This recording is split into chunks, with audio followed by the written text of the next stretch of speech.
Astros, we got a game one. Let's go to the booth. Guys calling the game. Joe Buck, John Smoltz. See you later. All right, while Poppy makes it rain, Kevin, thank you very much. Welcome to the 2021 American League Championship Series, presented by Loan Depot. The Boston Red Sox, the Houston Astros. It's game one tonight from Houston, Texas. These fans around here are ready for this time of year. I'm Joe Buck. That's the Hall of Famer, John Smoltz. Good to be back with you. And we're going to talk about these two offenses. They are loaded. The guys just talked about them. But let's talk about these managers. I don't think we've ever come on the air at the beginning of a series talking about managers. Let's start with Dusty Baker, 72, never won a championship. But my gosh, this guy's done a phenomenal job. He really has. Both organizations had to deal with a lot, and Dusty Baker came in as the ultimate deflector. He's taken this organization with a lot of noise around it, and 2 years ago there was a lot of noise. But all he's done is led this team with his personality and his leadership back to another ALCS. So you got to give him a lot of credit, and these players a lot of credit for dealing with what they dealt with and now showing they can get back. Yeah, we'll get into all that during the course of this series, maybe even tonight. And a big part of that was Alex Cora. What a job he's done. He was suspended last year. The Red Sox are last. He comes back. Now the Red Sox are in the ALCS. That's no coincidence. What a job he's done. Exactly. I think everybody who knew anything about baseball said the Red Sox had no chance of getting the postseason based on last year, based on what you said. Alex Cora has done a great job with this club. They're the hottest ball club, I think, coming into the postseason. Had to win a wild card game. He's managed the staff. He's got a great offense, and he's a great leader of his team, and that's why they're here. Let's look at these two offensive lineups. They are terrific. They are deep. They get a lot of hits. They pound the ball. We're going to see a lot of runs in this ALCS. We are. It's going to be a collection of pitchers trying to quiet these two offenses. When you think about these offenses, they rank in the top 5 in the regular season, but in the postseason, they've been outstanding. The Red Sox get everybody on base. They've scored with runners on. They hit with power. And the Astros have done it a different way. They still have the power, but they get a lot of clutch hits with 2 outs. Well, I feel like we've done this before, haven't we? Talking about the Red Sox and the Astros in late October. Gonna be fun as they hook up yet again.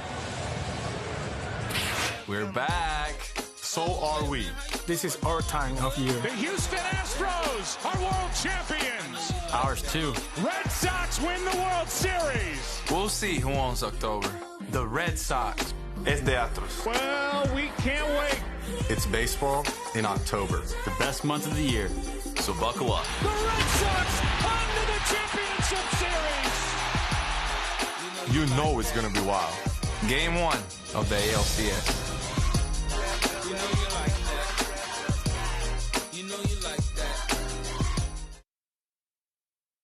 ALCS game number 1 as the home team, the Astros, take the field.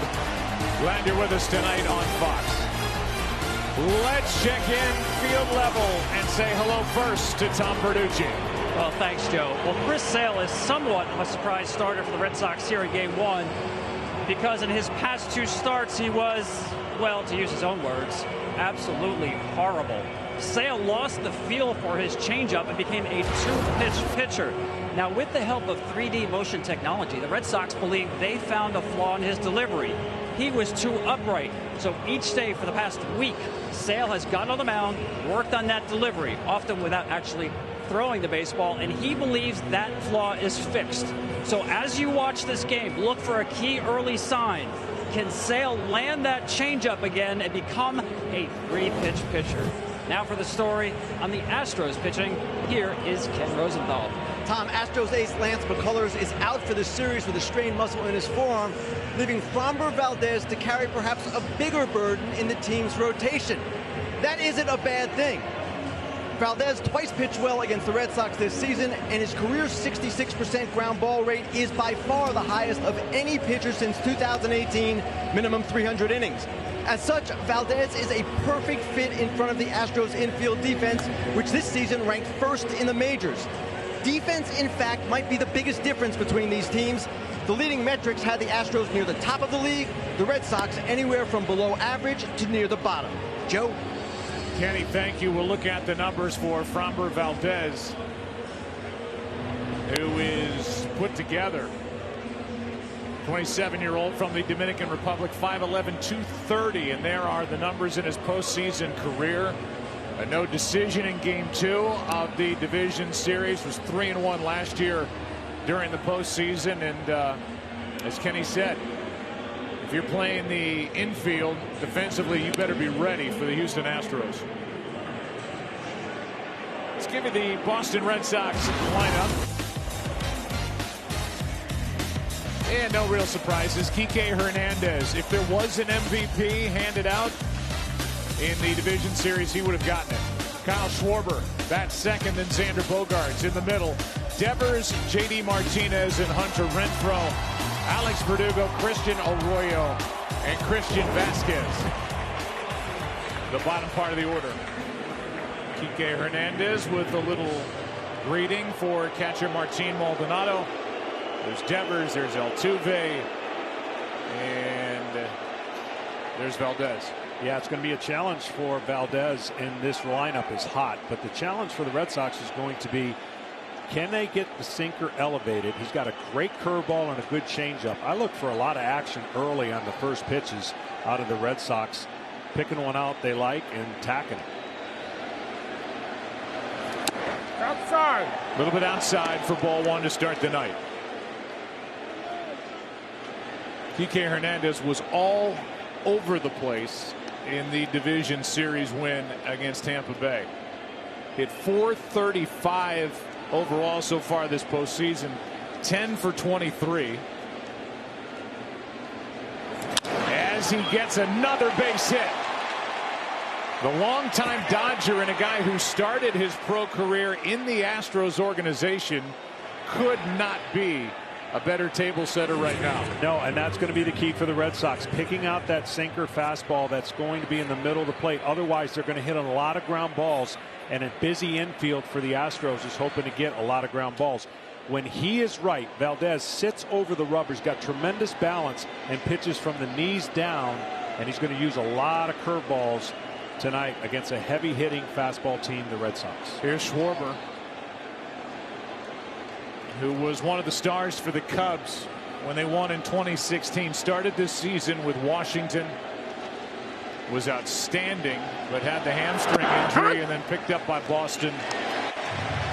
Got into 41 games with the Red Sox, popped 7 home runs, 32 overall on the year. One of those rare guys that hits the same average against lefties and righties. The exact same average, 268. Shows where he's come and the changes he's made to hitting. Way late. Strike 2. Kevin Long got him more athletic, got him more into his legs, and the balance of his swing has proven that historic month he had with the Nationals where he hit all those home runs and then the unfortunate hamstring injury. And then he landed a spot with the Red Sox. Able to fight it off, and the count stays 0-2. Bogaerts will follow, then Devers. Yeah, this is not their prototypical lineup as far as how they line the guys up. Pretty much splitting up the left-handers so that in this day and age you don't make it easier for the relievers to come in and face back-to-back left-handers. So they've split it up as well as does the Astros in their line of construction.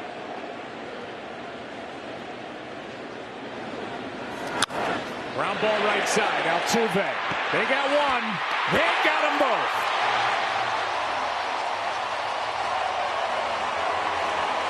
That's what he does. You heard Kenny say 66%. And when you throw a sinking fastball, which to explain to anybody at home, it's got such late movement that you're hitting the top half of the ball. And when you hit the top half of the ball, it goes straight in the ground. Most hitters are trying to hit the bottom of the ball to lift it in the air. So that late movement gets it off the barrel and right into this defense, who has been outstanding this year. That's just what they do, and Bogaerts will bat with the bases empty, 2 down.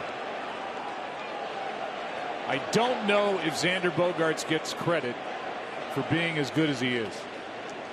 And with this huge class of free agent shortstops coming up, this guy is locked in with the Boston Red Sox. He's still only 29 years old. He came up in 2013, part of a world championship. There are his numbers this postseason, but boy, he's underrated to me. He sure is. One of the greats in Boston Red Sox history, Nomar Garciaparra. He's got Bogart's going to shatter some records at shortstop. He stays healthy. Great fastball hitter up in the zone. You see the most games played there in the postseason. He's climbing that list. Again, he's only 29, and that speaks to how good he is and how good the Red Sox have been with these extra rounds of playoffs on top of that. That's a strike. 2-1.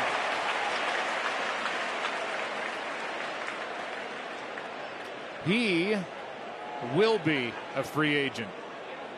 Jim Crane, their tremendous owner, has said we're not out of the race to bring him back. But he wants big time money. 2-2. And of course, Bregman and Altuve have been locked up.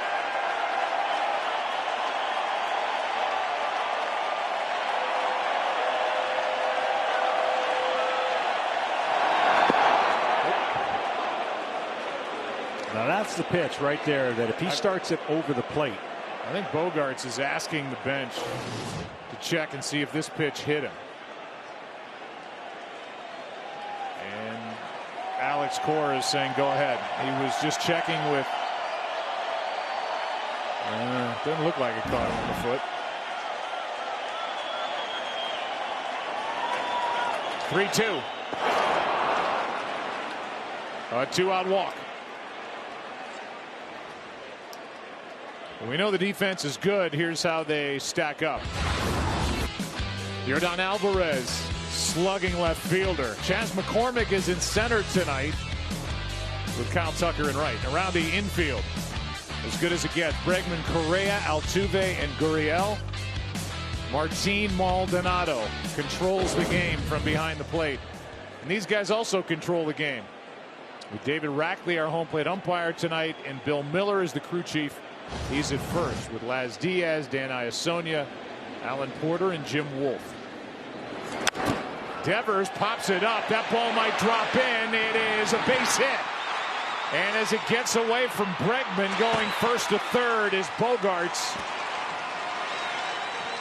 And it's a single on a well-placed little pop-up off the bat of Devers. First and third, 2 down.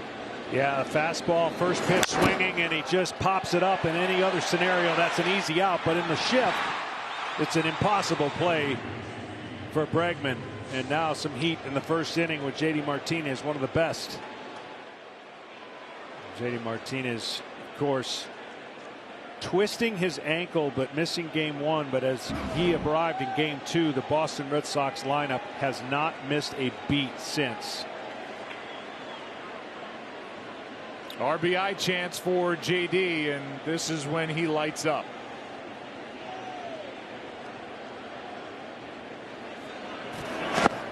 Ball 1 as it's smothered by Maldonado. 342 on the year with runners in scoring position. Almost hitting 500 when he's ahead in the count. So you can understand why this at bat right here, a little meeting at the mound just to reinforce what this guy can do at the plate. You know, it's hard in the first inning to ever think that a base is open when it's first and third, but you look at the lineup card and you circle certain guys, and that's one guy you don't want beating you. J.D. Martinez.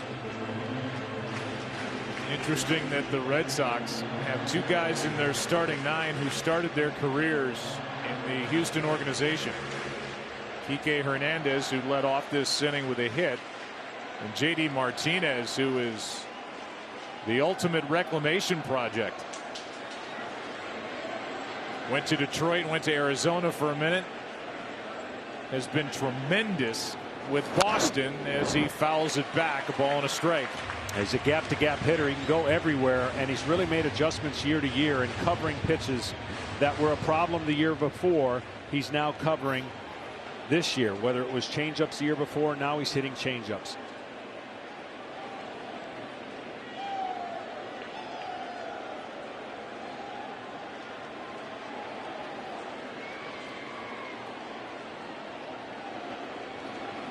Pitch number 16 of the inning is down.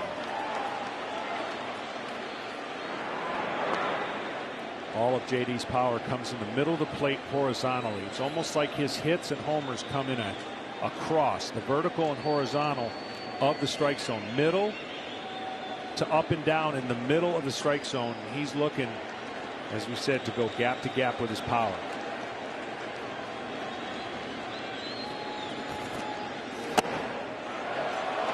Too far inside, and the count 3-1.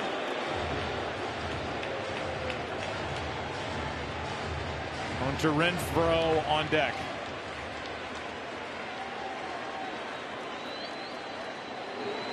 Now what you said is even more prevalent. Behind on the count, base open, first inning. Does he give in to him? He didn't. A swing and a miss. And it wasn't the old 3-1 bell-tie fastball, full count. Tremendous tight break on his curveball. It stays in the zone, looks like it's going to be one, a strike, and then just disappears. If you stay up the middle against Valdez, you got a chance. If you're looking to pull, it's going to be on the ground. Load him up. 2 hits, a double play. 2 walks in the inning, no damage, and it's up to Renfroe. And what I mean by that, the longer you can wait against a guy with a great sinking fastball and you can think center to right center, you got a better chance to square that ball up. But if you're trying to pull and get out in front of a sinker, that's the one you top and hit on the ground.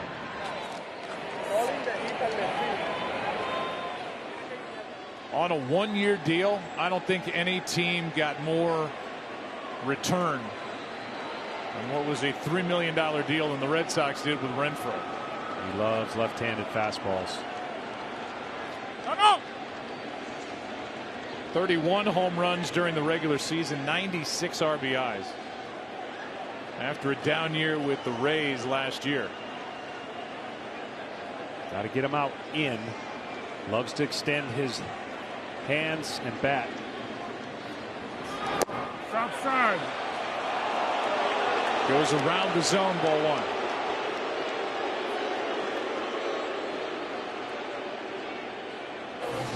Two outs, nobody on. Now bases loaded with 2 outs. You go from no stress to a ton of stress in the first inning.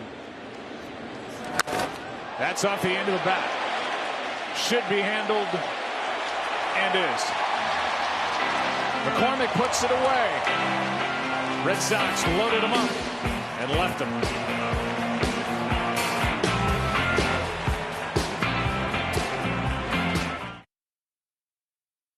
Mobile, the leader in 5G.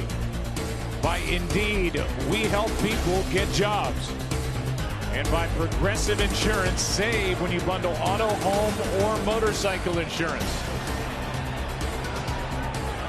Here's how Houston stacks it up for game 1. Jose Altuve leads off. No shock. Michael Brantley, about as consistent a hitter as there is in the game, bats second. Alex Bregman, followed by Yordan Alvarez, cleaning up. Carlos Correa, Kyle Tucker, Yuli Gurriel, Chas McCormick, and Martin Maldonado.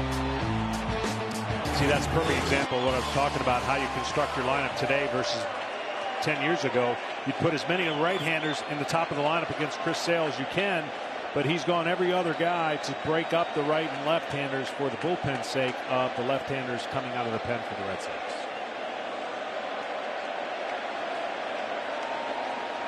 Well, how's it going to go tonight for the lefty Sale? Altuve takes ball 1.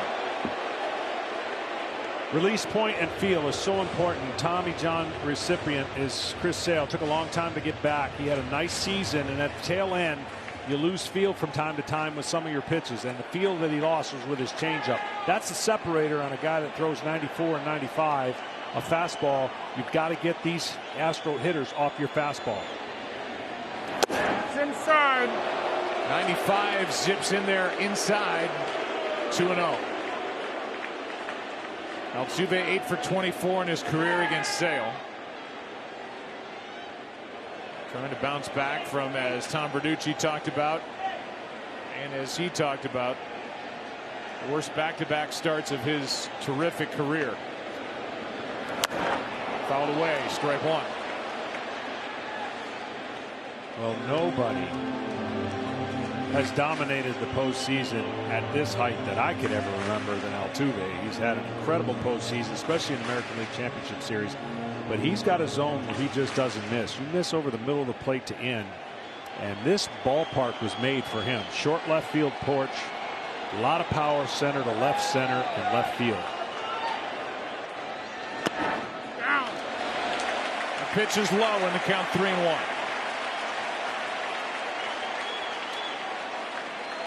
When you're anxious, you swing at that pitch. That's why Sale threw a 2-1 slider instead of a 2-1 fastball.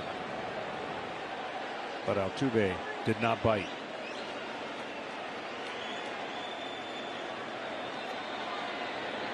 A walk starts the night for Chris Sale. Not what he had in mind in our player resume of this defense. Altuve giving what he's done in his career in the ALCS. 25 games. The average was the MVP in 2019.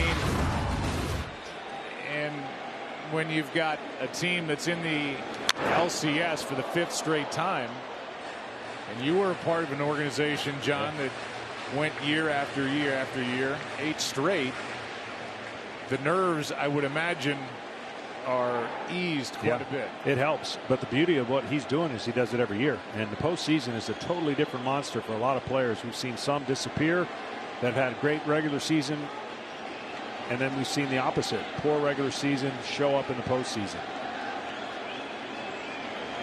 That's outside. That was a pretty good pitch that Sale didn't get.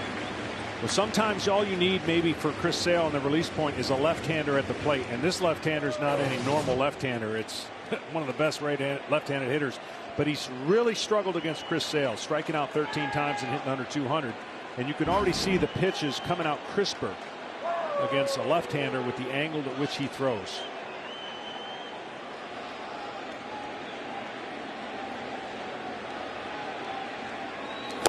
Wow.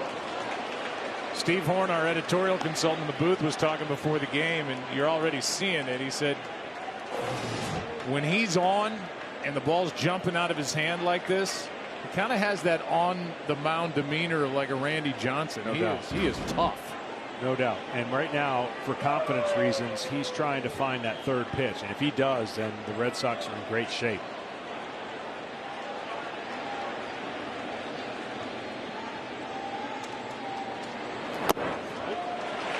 But already, every pitch he threw to there was the release point you want to have. And so if in your mind, you try to get that same picture when a right-hander is in the box, because the right-handed at bat of Altuve, he didn't have a lot of those release points. So sometimes this is what's interesting about the lineup construction. You can get a guy going facing left-handers every other batter like he'll face against the Astros.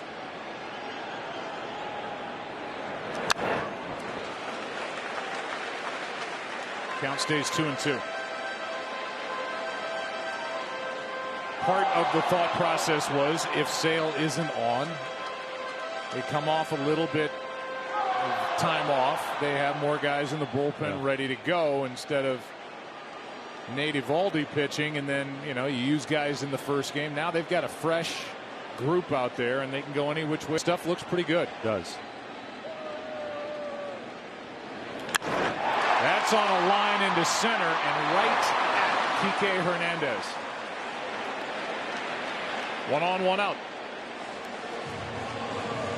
That's a big center field here in Houston, by the way. Alex Verdugo is out in left. Kike is in center. Hunter Renfroe is in right. Around the infield, Devers, Bogarts, Arroyo, Kyle Schwarber, Christian Vasquez. Underrated behind the plate. The batter will be Bregman. Against guys like Bregman, Altuve, Correa, backdoor slider is going to be key. Having the feel to throw a backdoor slider where looks like a ball the entire way, starts in the left-hander's batter's box and catches the strike. What he can do is open up the strike zone against guys who love it in. We fooled Bregman there, strike 1. And see that touch pitch against a team that knows Chris Sale. They faced Chris Sale.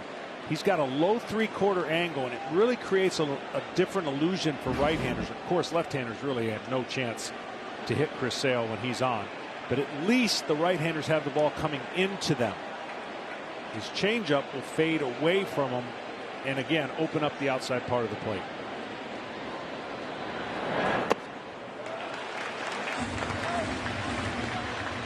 Big part of this series here and really in Fenway is which pitching staff keeps the opposing hitters more toward the center of the field. This is a short left field porch, not real deep and right. You know the story at Fenway in both left and right. It's inside. It's too far in. When I look at this series, Joe, I really think it's going to sound like an obvious answer, but it's not as obvious as you might think. Whatever team stays away from the biggest innings, like the 3-run innings, the crooked numbers, you can give up an inning, run an inning 4 straight times and be in the game with your offense. You give up a 3 or 4 spot, and all of a sudden the psyche starts going, here we go again. So you stay away from the big inning and just give your offense a chance to compete throughout the day. Nope. Been trying to make the perfect pitch, and he's barely missed, but now he's in trouble with Bregman with a count 3-1.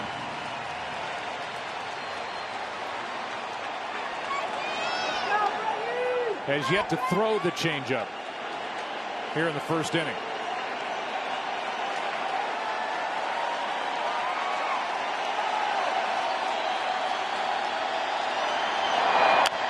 That's a base hit. A walk, a line drive out, now a single by Bregman. And big Yordan Alvarez is coming to the plate. Chris Sale will definitely get back to his old self. I think next year is going to be a fantastic year. But what happens when you come back is you start losing a little bit of the edge. The hitters know that when Chris Sale's on, they really don't have much of a chance. They have to hit a mistake. His fastball still has miles per hour, but his crispness is not there, and so hitters take away some of the greatest things that Sale offers, and that's swing and misses out of the zone. Right now, we haven't seen a lot of them.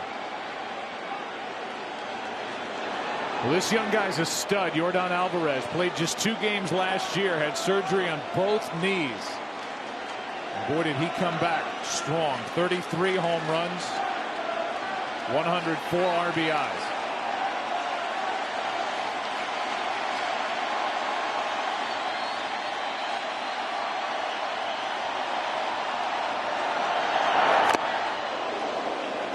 .97 above his belt, strike 1.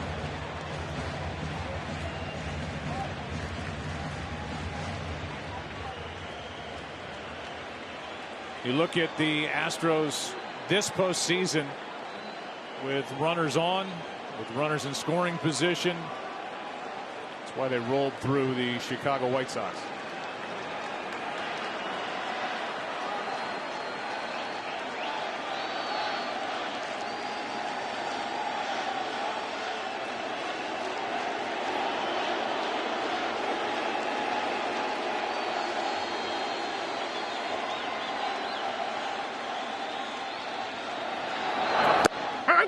But that's see, strike 2. You've already seen this, right? The 2 right-handers got on. Less than quality pitches. The 2 left-handers that he's facing in this inning, much better pitches. He's got a right-hander on deck and then another left-hander. So when you're navigating this for Chris Sale, you try not to get too bothered by the 2 runners on base, knowing that you can handle the left-handers and you get out of the inning.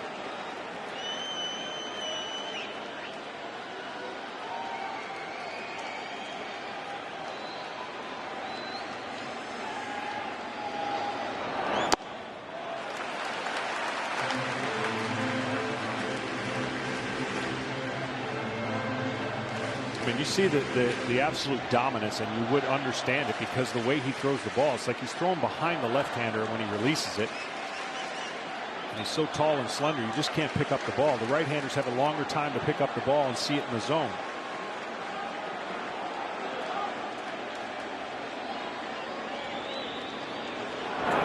That gets away.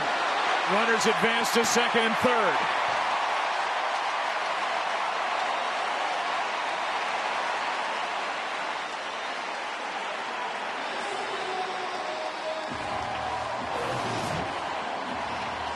And this fastball just gets away from him. And the reason he's staying away from the slider maybe a little bit is that Alvarez has been really good against left-handers breaking ball. He stays on it, but where he hasn't been good is a left-hander's changeup. That has been his kryptonite, but again, to your point, Joe, we haven't seen a changeup yet. Just fastball slider. Wild pitch makes it second and third. The 2-2. It's outside. Just outside. And this is another piece of Alvarez's game that's gotten better. Controlling the strike zone is 6 walks, leading the club this postseason. Yeah, first pitch of the at bat, he swung outside the zone, but hasn't done it since.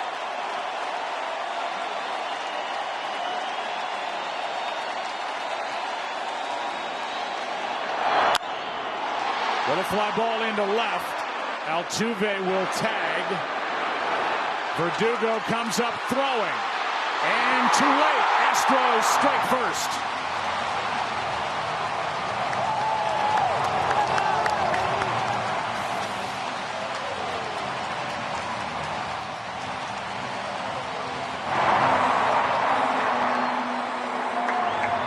Astros historically have been so good at not swinging and missing with runners on and putting the ball in play. And this, a good example of fighting to a 3-2 count and hitting it just deep enough to get that all-important first run.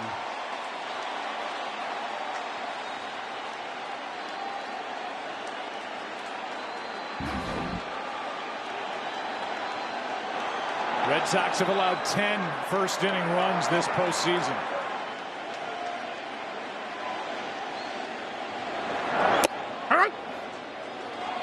That's a strike to Carlos Correa. Red Sox don't really care about that stat as they've gone 4-1. A win over the Yankees, and then the series win over Tampa Bay. 1-0 Houston. RBI for Alvarez. 0-1 to Correa. Beautiful pitch, strike 2. He's had success against Correa. 200, hitting 200, and here's that pitch. Looks like a ball, and last minute comes in to be a strike. Now what he can do from there is sweep that slider to his back foot. Started on the inside part of the plate, make it look like a strike on the inside part, and disappear and get a swing over the top if he executes it.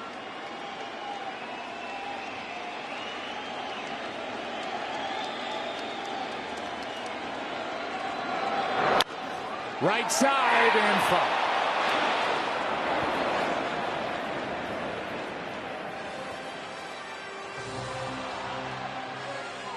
Count stays 0-2 as this was almost perfectly placed by Correa.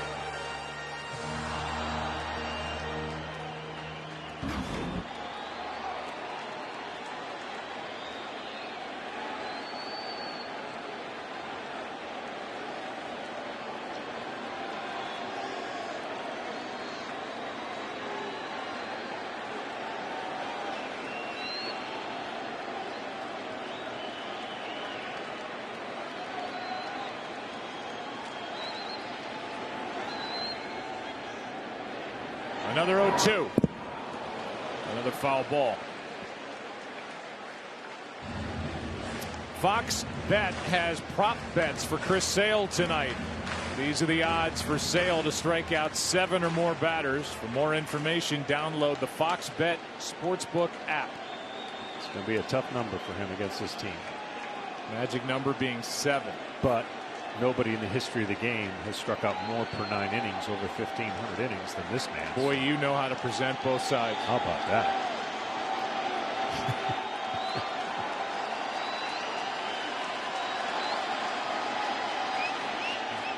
Chris looking for his first strikeout. Correa looking for the RBI.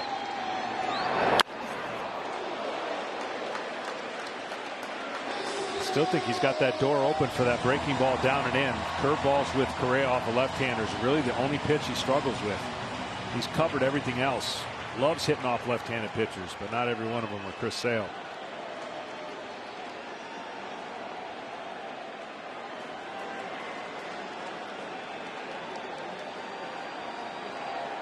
Already the 28th pitch of this first inning for Sale.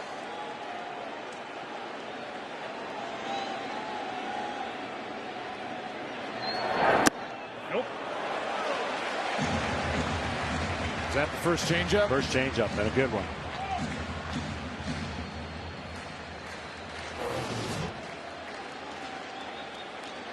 That one didn't cut. It's the one thing you worry about from that angle. When he loses the feel of that pitch, it'll cut and come over the middle of the plate, and that looks like a BP fastball to most of the hitters. So good sign on the first pitch on his changeup.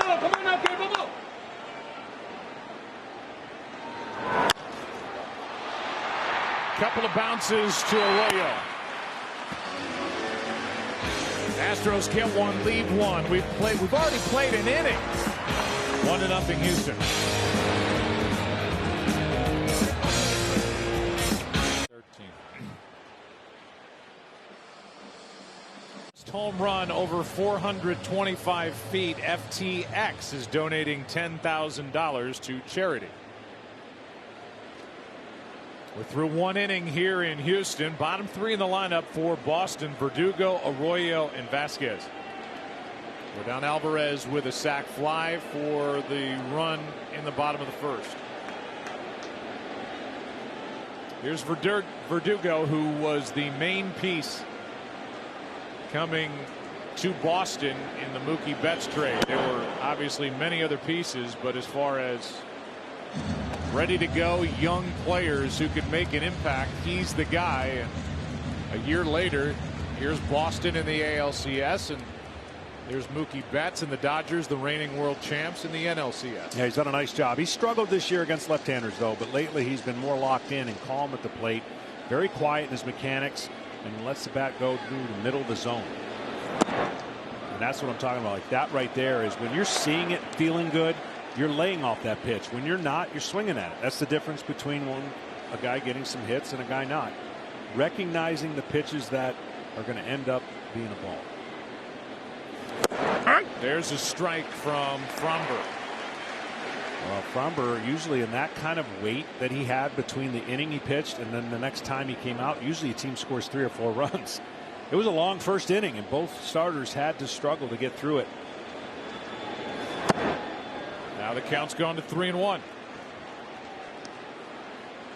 Red Sox hit into a double play in the first. Still ended up loading the bases, but left them loaded when Renfroe flied to center.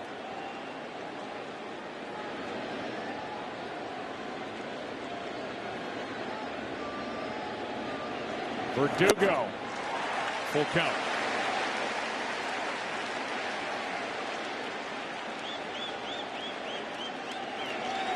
Alex hit .289 during the regular season, 13 home runs.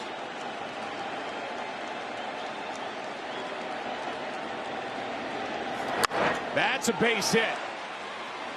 With the defense swung around to the right, playing Verdugo to pull, he just plants one down the third baseline, an easy base hit into left.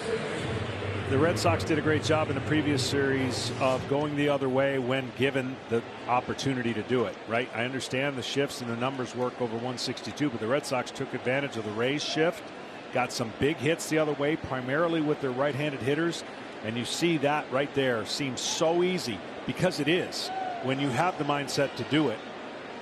Now in a regular season game, guys won't be as locked in as they are in a postseason game. Number 8 hitter is Arroyo, who takes ball 1. I've been doing this a while. I haven't seen the splits of a guy batting ahead in the count versus behind in the count being crucial for Arroyo. 536, like the count now he has in his favor. 536 when he's ahead, 165 when he's behind. 2-0. 26-year-old infielder. He's bounced around and ended up playing with Boston this season. Got into 57 games.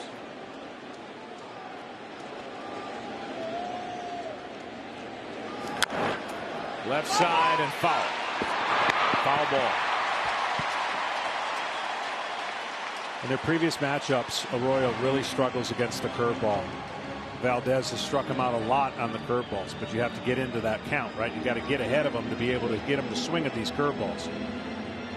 But anything close with 2 strikes, if he throws the curveball, the Royals had a hard time laying off of it. Came up with the Giants, played with Tampa Bay, Cleveland, Boston, Red Sox.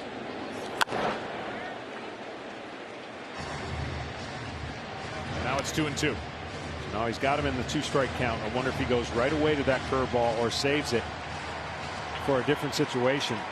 But a lot of these matchups ended up in a lot of curveballs out of the zone for swings and misses.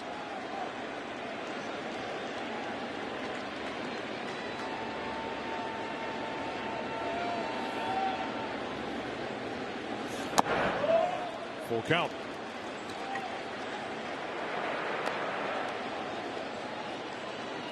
Red Sox put their leadoff hitter on in the first, now in the second, and leading off any inning this postseason.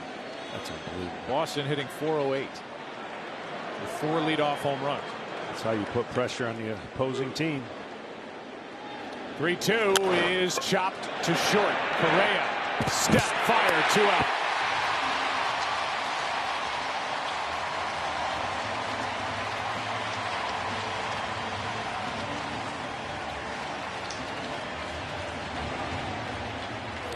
Just amazing the late action on the fastball and how the hitters just tell themselves to stay back, but hit it straight down in the ground and an easy double play.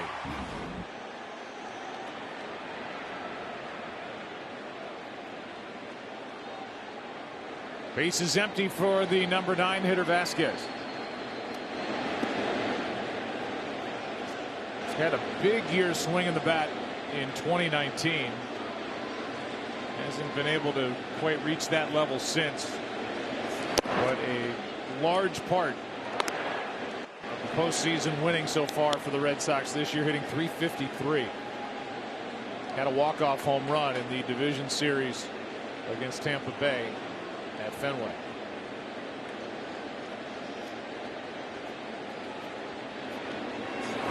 He hit that walk-off home run on one of the wildest plays I've never seen it.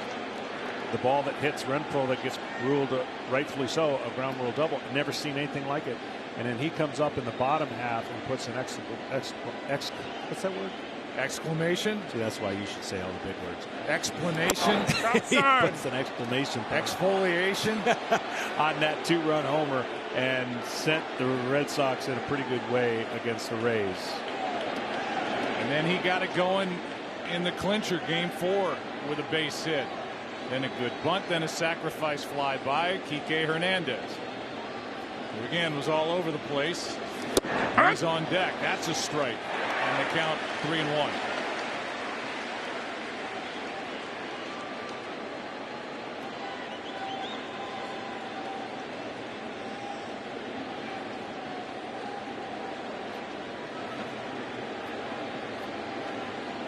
Three-one pitch is in for a strike.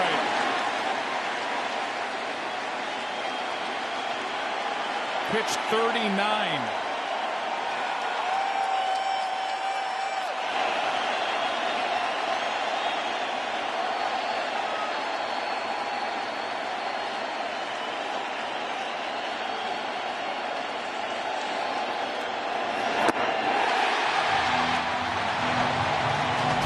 First strikeout of the night. 2 scoreless put up by Valdez.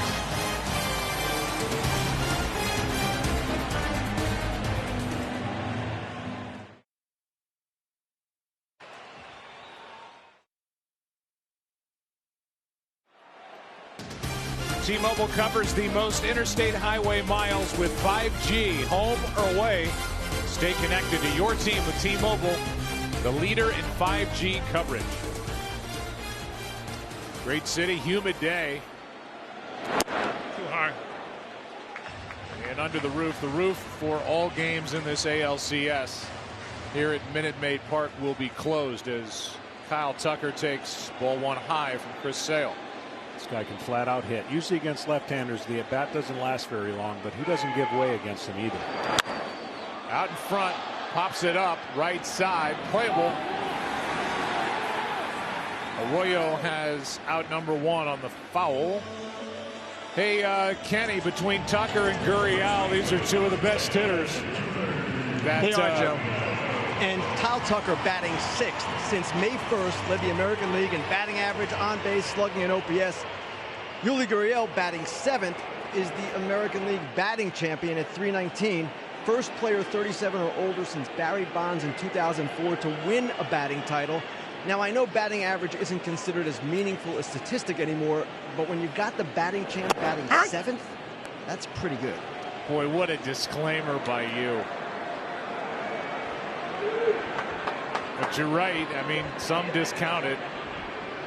It's going to take another 20 years for me to discount batting average, but I'm a dinosaur, so whatever. That was a fair ball, by the way, that was popped up by Tucker down the right field line. But you've got Tucker, who's maybe the best hitter nobody's heard of outside of Houston, and then Gurriel is, Kenny talked about, it's a batting champ at 37. Yeah, they put the ball in play, they hit it gap to gap, and there's something to be said for that. That's why these teams win championships and get here, because they put the ball in play more. I know we're talking about things that are different and batting averages and all these different things. When you have a batting average, that means you're not striking out a lot, and that means you're putting the ball in play. And there it is, into left. Pitch was up. Gurriel is on. It's an art, and it's still a great art. And the fact that we get into the postseason and face these great postseason arms, the teams that definitely put the ball in play are going to have a decided advantage on winning the next series and possibly the World Series. And the Astros had done it as good as anybody as far as a hitting approach. I mean, he was a rookie at 32, Gurriel, and a well-seasoned player coming from Cuba, playing in high-pressure situations in his home country. So all of the numbers with him doing things in his mid-30s come with that asterisk. But to win the batting title at 37, he's on with 1 out, now down to second as he rounded and is able to get back to the bag, with Verdugo initially making what looked to be a mistake. The ball got away, but not far enough, and Gurriel almost got hung out. It's 2 on 1 out on back-to-back hits by Gurriel and McCormick. Hits him on the heel and pops out, but it doesn't, like you said, go way too far. And that could have been a tough out for the Astros. Bottom of the order. First and second, nobody out. And when you turn it over to the top of the order with traffic on bases, that's a good thing for the Astros. Yeah, when that guy's Altuve, who bats after Maldonado. Key spot here for Houston, already leading 1-0, and Martin Maldonado, who is so good behind the plate, is trying to get it going at the plate with a bat in his hands. Hit 172 this season. 1 for 15 this postseason. Does have an RBI. That caught him, and that's going to load the bases.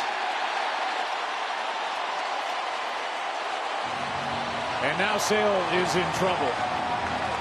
Yeah, this is the big inning I was talking about. You got to stay away from. And he survived the first inning by only giving up 1 run. But now the circumstances are a lot more dire. If you're going to get hit, that's the way to get hit. Barely touched the pad.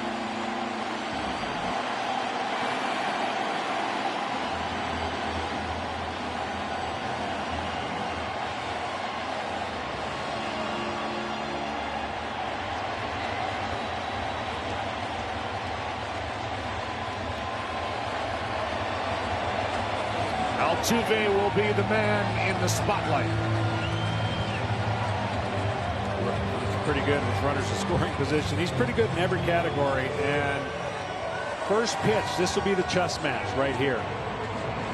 Of course, he walked him the first time and really didn't get the kind of pitches he wanted to start the game off. But this is a dangerous first pitch against a guy who loves it.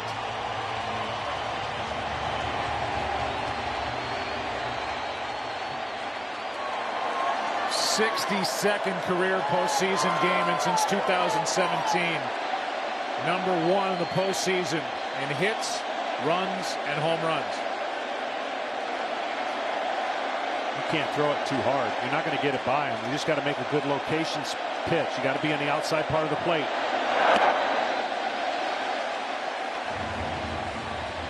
Ball one. With Altuve, he's primarily going to pull the ball, but with the bases loaded, they can't put a shift on. You'll see Schwarber is way off the bag at first. That's about as big of a shift as they can make on the right side, leaving that whole space right there.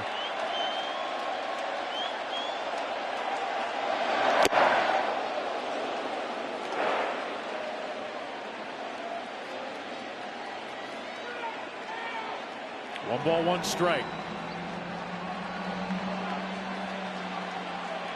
Altuve, by the way, has popped 7 home runs during ALCS play. Out in front of that, good pitch. 1 ball, 2 strikes. Well, he went hunting the first 2 pitches. Now he's going to have to find a way to put the ball in play. That tight slider inside.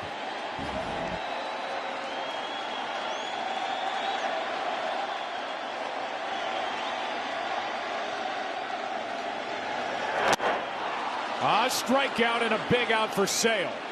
I'll say, wow, what a good pitch right there. That one he kept in the zone the whole time, and it absolutely fooled Altuve. He tried to last minute foul tip it.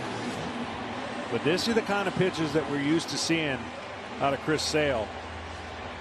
And no better time right now for the Red Sox. Strike out one of the tougher guys in the lineup.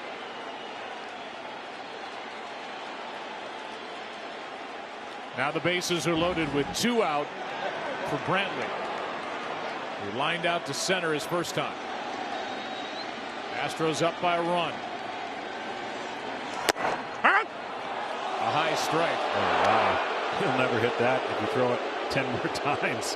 One of the greatest eyes in our game, Brantley, knowing that one wasn't a strike, and it's only strike 1, but makes him conscious of that pitch now, having seen it already called once.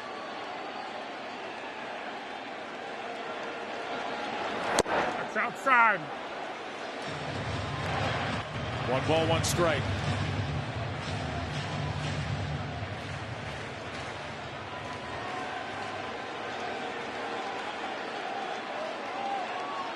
The 34-year-old Michael Brantley.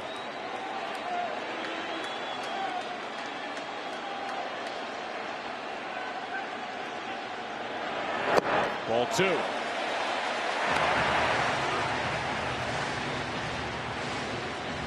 Top average in baseball since 2018 belongs to Brantley.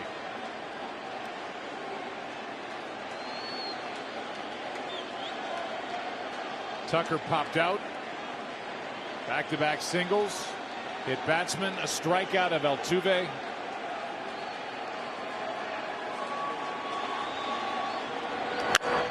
In the air to center. Late break by Hernandez. And he's got it to end the inning. What a catch by Kike. He caught it. And the Astros had the bases loaded with 1 out and leave them loaded. What a play. 1-0 Houston after 2.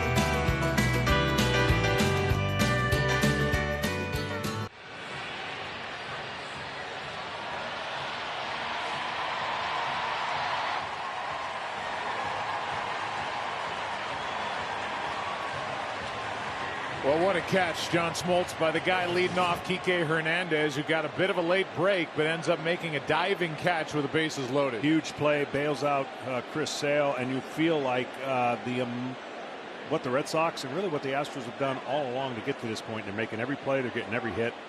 It's going to be a pretty fantastic series. Dusty Baker, our good friend, joins us from the dugout as Kike Hernandez takes the ball. Dusty, I know how fans hang on to a missed chance like that forever. How long do you as a manager get to chew on that opportunity before you flush it?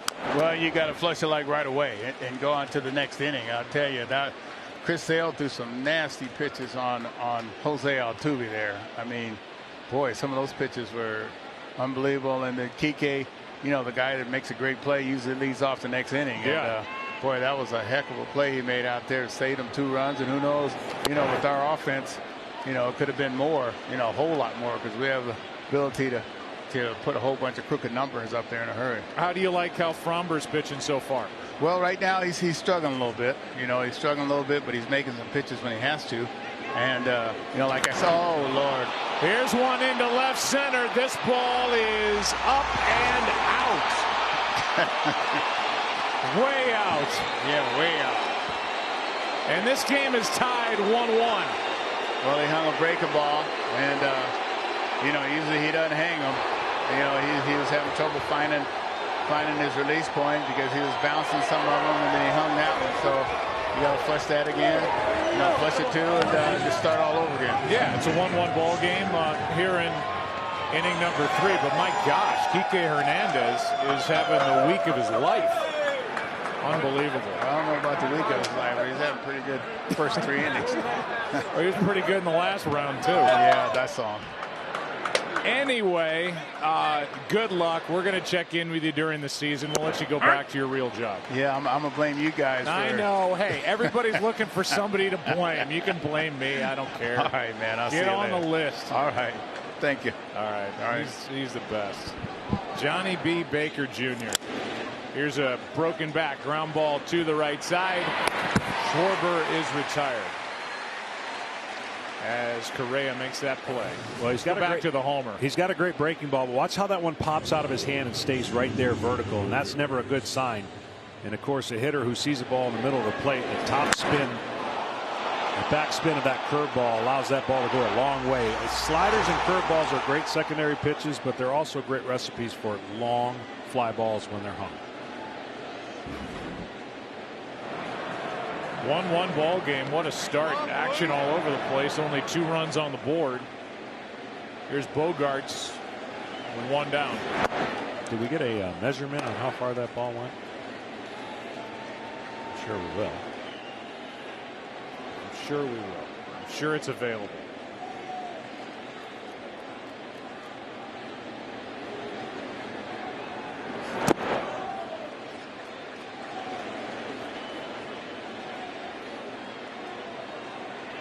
Bogarts with a count of 2-0.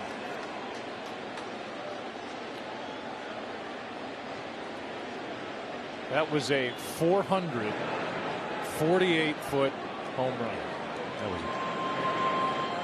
That's what it felt like. That was a moonshot. It was a moonshot. Counts 2-1 from Valdez. Bogarts walked his first time up.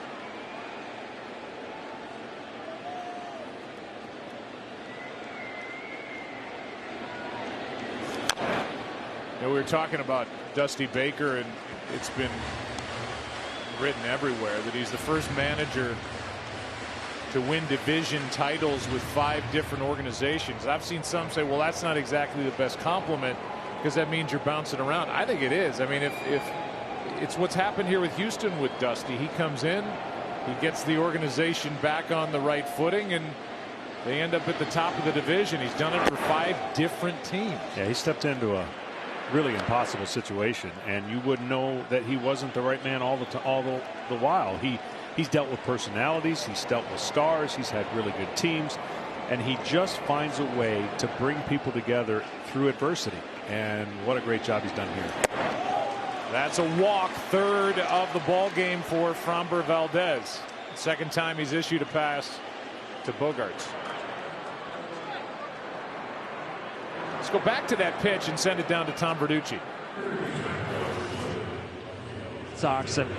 First time the Red Sox got a hit off a Valdez curveball. They had been 0 for 27 lifetime, and that's obviously not one of his better ones. Now, just before the game, the Red Sox were in the indoor cage hitting off a pitching machine that was simulating the break on Valdez's curveball. Now, when he's right, as you saw there, he releases the ball even with the center of the plate, sets up on the left side of the rubber, and that pitch is in the strike zone until the very end when it dives out. JD Martinez telling me it has one of the biggest late breaks in baseball.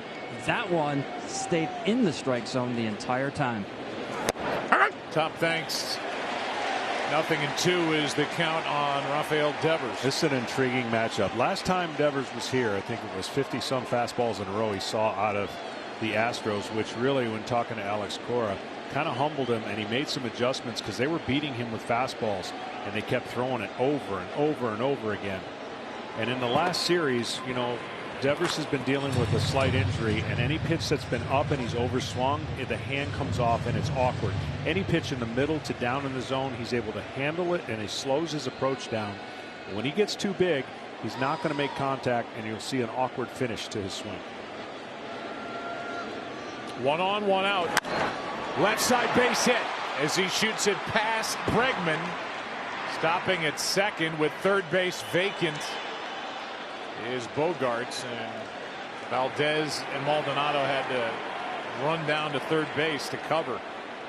And the walk and a hit, 2 on, 1 out. The reason, Joe, again, that same formula here, he's now gotten 2 hits off of fastballs, but it was like the return of what kind of exposed him. And when a player gets exposed, it's up to him to make those make those change, and Houston kind of exposed him at that point during the season. And of course, since the 3-run homer, he's been a different guy.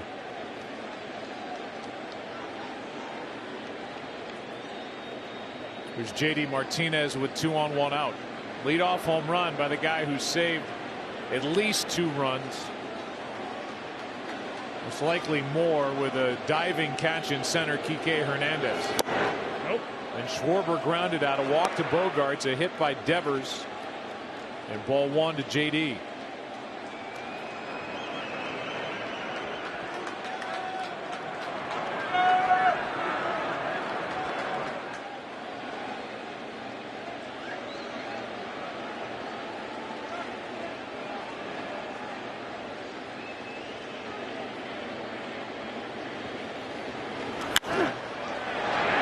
This one's boxed by Altuve, digging around third as Bogaerts and the Red Sox are on top.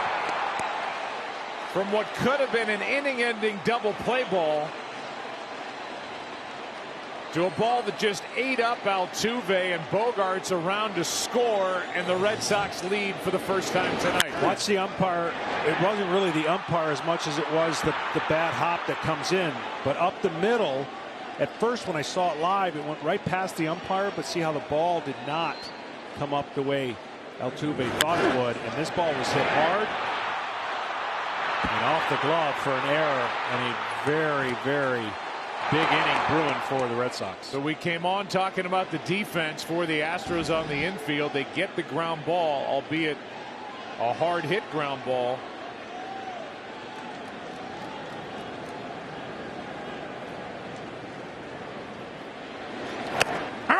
The error puts Boston on top.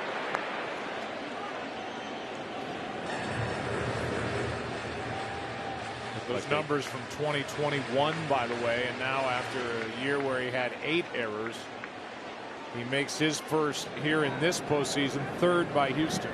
Yeah, it looked like they got crossed up. Maldonado, Framber on that first pitch. 2 on, 1 out. 2 runs home for the Red Sox, who lead by 1, and that's down 1 ball 1 strike on Hunter Renfroe. He flied to center with the bases loaded his first time up.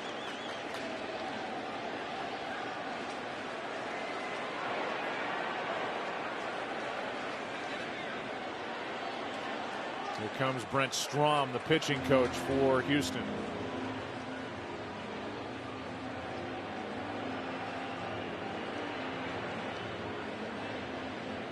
There is no action at this moment for Houston in their bullpen, but they're starting to move around down there. And now a quick word from Roman. When it comes to your health, what you do next matters most. Roman, official partner of Major League Baseball. Brent Strom, one of the best in the business, 2nd tour here with Houston, 8th year in a row that he's been handling the pitching staff for the Astros. He's out talking to Valdez, who just surrendered the 2nd longest home run of the career. Kike Hernandez, a 448-foot shot into left center field, more center than left to start this inning. The errors hurt him.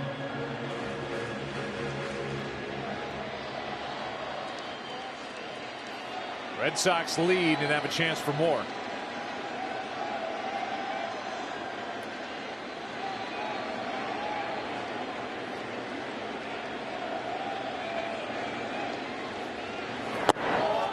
That's down for ball one. When you're struggling with your release point, part of that could be because the opponents you're facing has been lethal offensively, and you're trying to make perfect pitches. Ground ball fair past third down the left field line. One run will score. That's Devers digging to third. Martinez throw to second too late. And it's 3-1 Boston here in the third.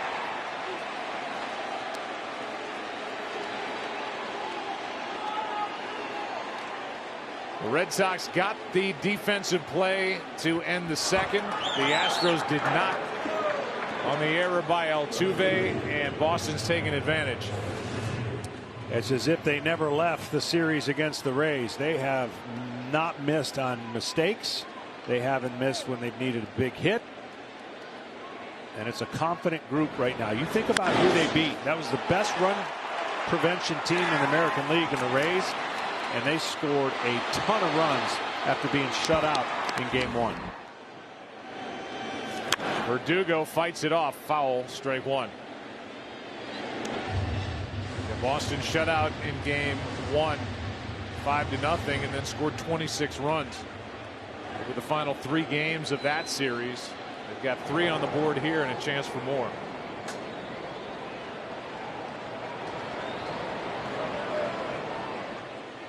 Valdez out of the windup.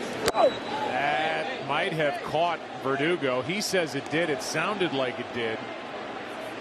And they're going to check.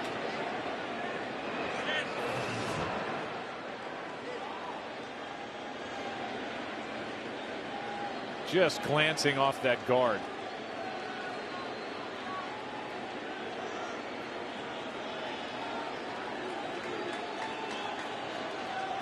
That glanced off him right there. But they're not going to look at it.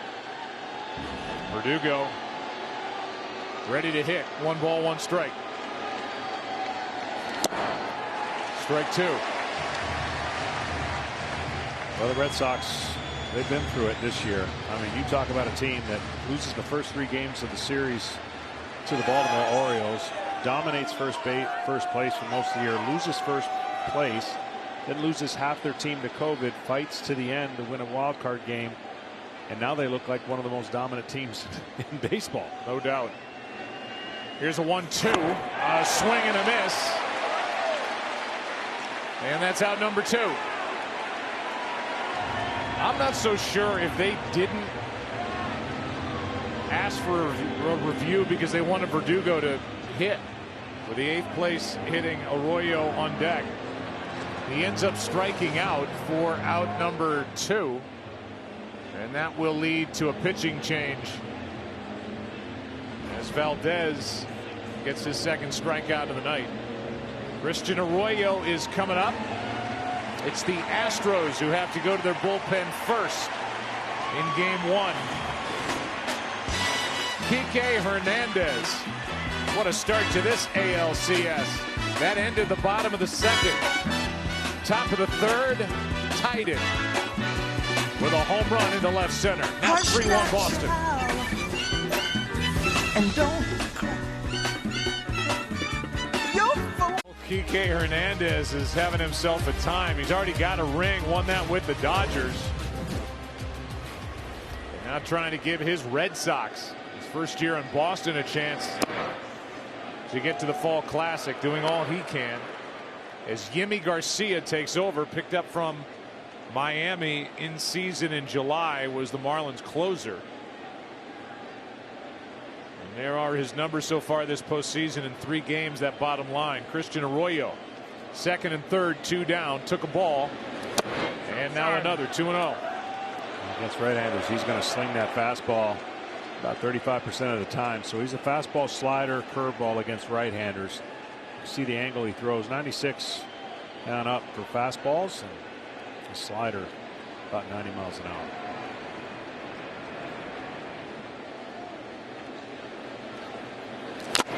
That foul is off the helmet of Maldonado. 2-1.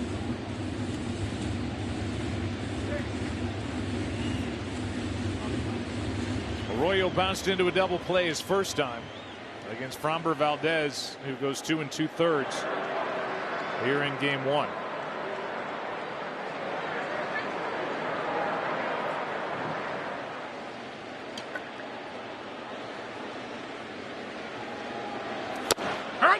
That's on the corner, 2-2.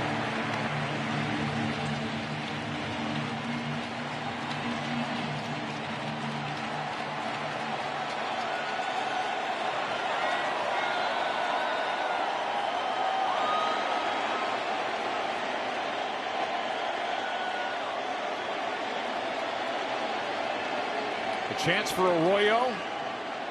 Yimi Garcia. Got it. But the Red Sox get 3. Started with a home run. An error and an RBI by Renfroe. 3-1 Boston after 2.5.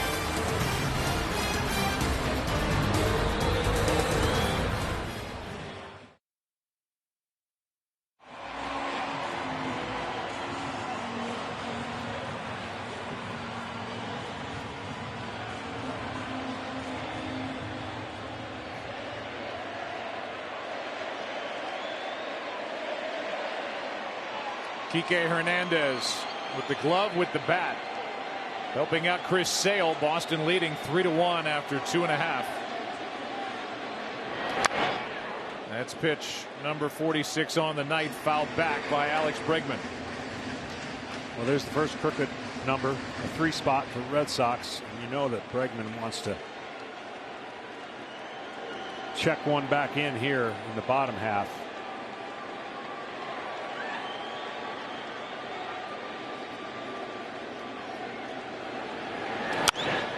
The opposite way foul, strike 2. You know, I best of 7 game 1s aren't as important, obviously, as game 1s in a best of 5 because the series flips so quick. But to me, this game for the Red Sox is like a psychological teeter-totter. If they can get their ace, Chris Sale, back and win with him, the way he pitched the last 2 games when they got their stud, Nathan Eovaldi, coming, that's the kind of psychological you start feeling great. They're never going to lose confidence in their offense. But can they gain the confidence back in their stud, Sale?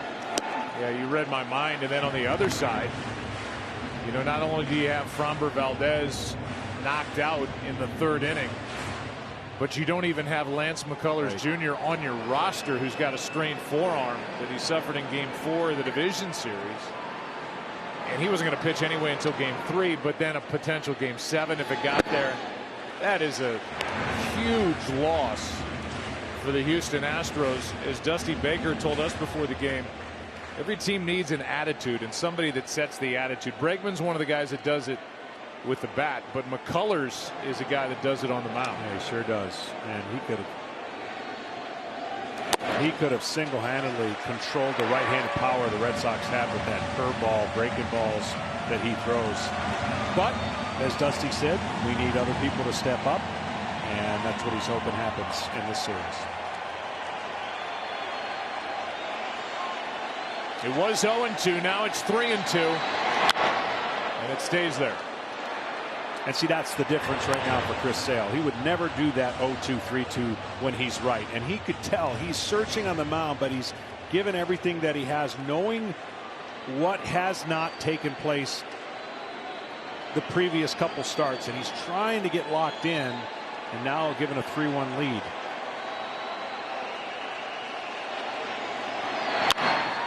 Left side, Bogart stays down on it. 1 away. That'll bring in Yordan Alvarez. Here are the Fox Bet Sportsbook odds for Yordan Alvarez to hit at least 1 home run tonight. That pays out at 4-1. Let's see why. Facing Chris Sale, no easy task.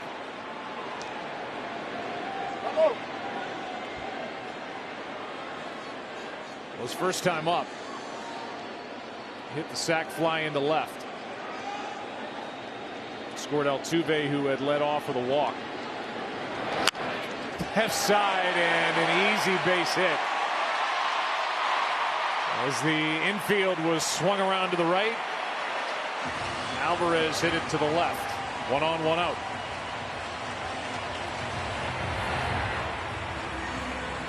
Funky spin.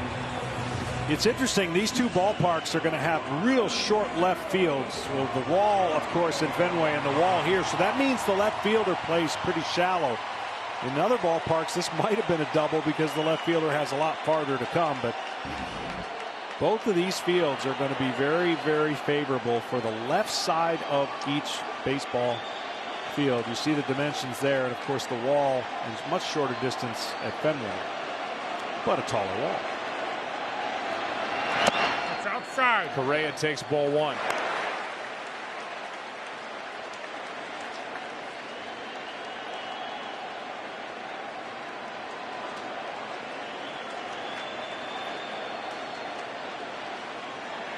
Carlos likes this round. He's hit 2 walk-off home runs in ALCS play. As he takes a high strike here, and it evens the count at 1.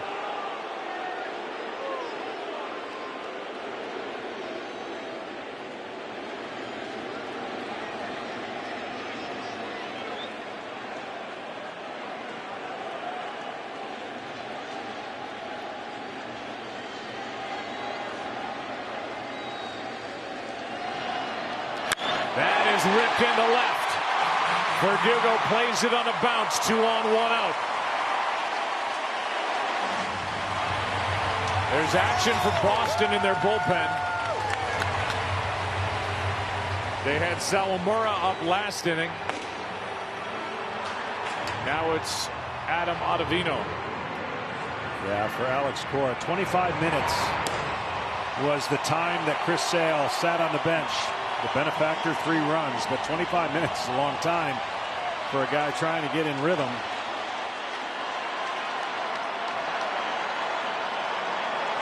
This could be his last hitter if Tucker gets on, just because Gurriel's on deck.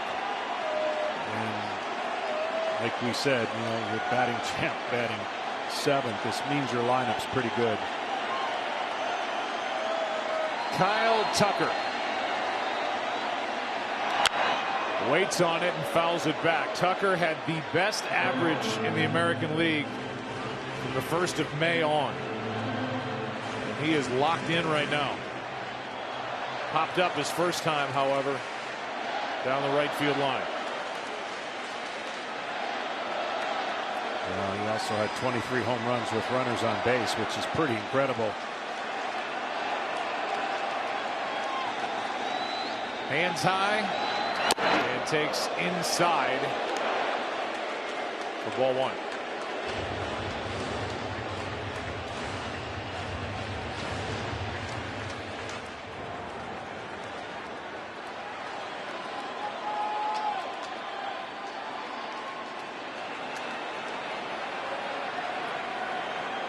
The guy with the longer swing, he doesn't miss many pitches inside on the fastball, inner half of the plate.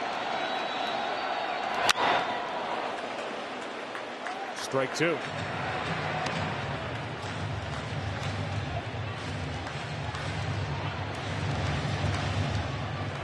to have success against Tucker. You got to make a great breaking ball pitch here with 2 strikes. If that's what Chris Sale goes to, you cannot leave it flat over the middle of the plate.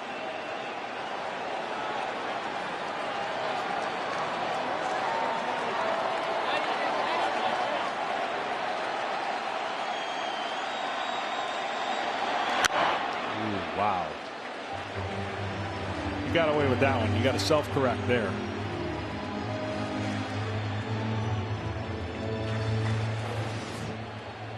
This was the one you didn't want. That ball right there, you can just see he got out in front of it.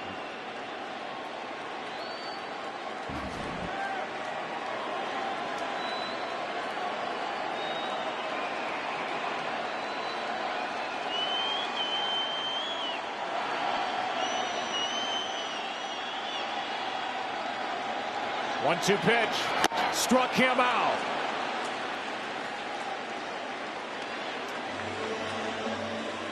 And And that could be it. We'll see. With Gurriel coming up, here comes Alex Cora.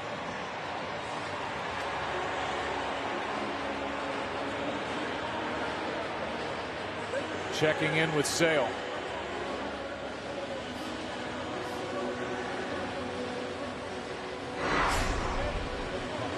That was a pumped up talk. That was nothing more than telling him what he was doing and how he did it and what we're going to need for the rest of the series, and it's progress, even though he was taking him out. You don't usually pump a guy up and then take him out, but that's what that was. He ends his night with a strikeout. Ottavino is coming in. Yuli Gurriel is coming up. 2 on 2 out here in the 3rd inning in Houston.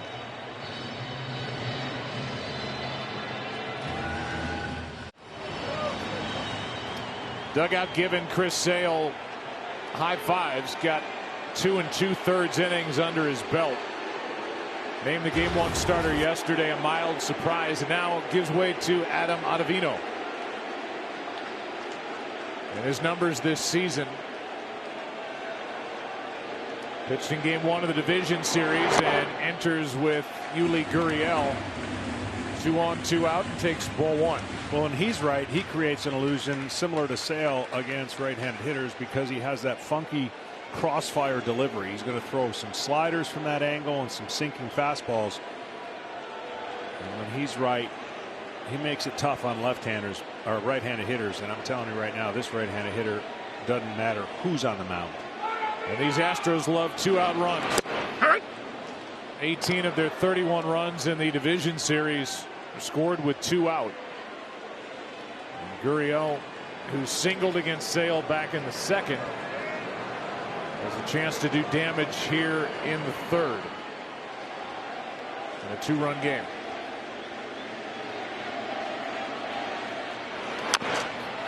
Chopper. And the play is made by Arroyo. Got a late break, may have lost his footing, but recovered and gets Gurriel. And only 1 run scored against Chris Sale. 3-1 Boston after 3 in Game 1.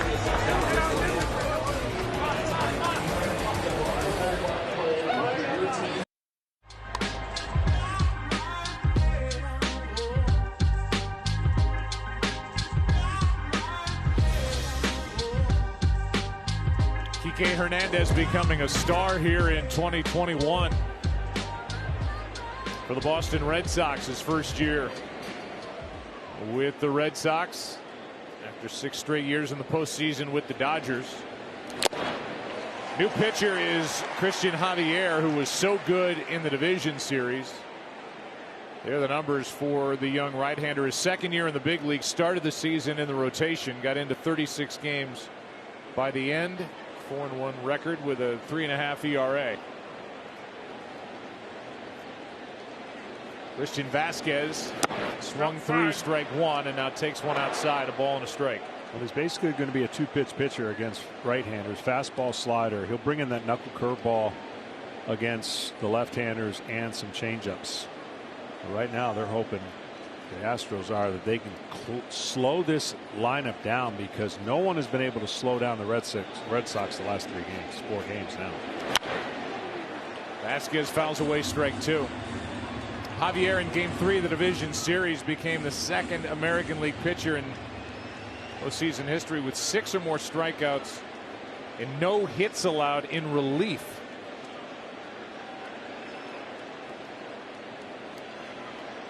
As he took apart the White Sox. Vasquez, then Hernandez, then Schwarber.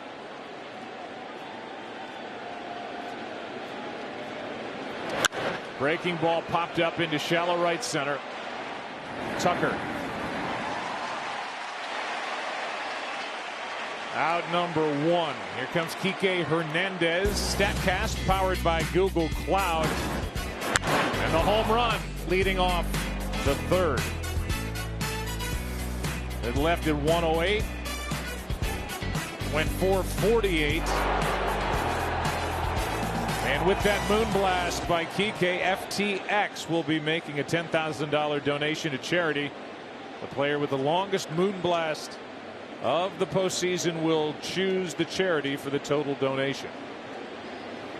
It's a nice touch as this one is hit in the air into left. Long run. Alvarez can't get there. When you're hot, turns into a double. Wow. Of course, Alvarez normally DH or first base, but man, does Kike Hernandez have it going. He came into this year only hitting about 200 career in the postseason. He's going to end up hitting about 400 if they keep playing. And there's the distance he had to cover. Big man seeing the ball off the end of the bat, and this thing was up there.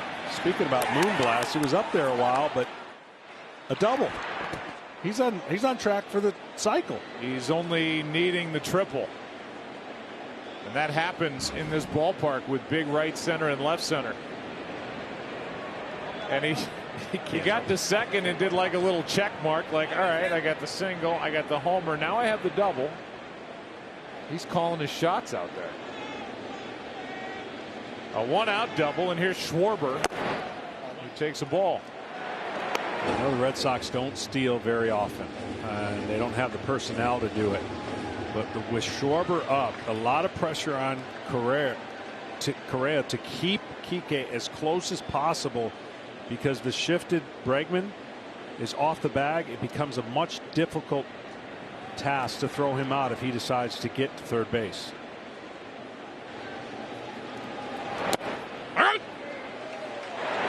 That caught the top of the zone. 1 ball, 1 strike. In fact, the Red Sox were dead last in the American League with their 40 stolen bases. And Kike had 1 of the 40. But look at those numbers the last 4 games. That's just 12 hits in 4 postseason games.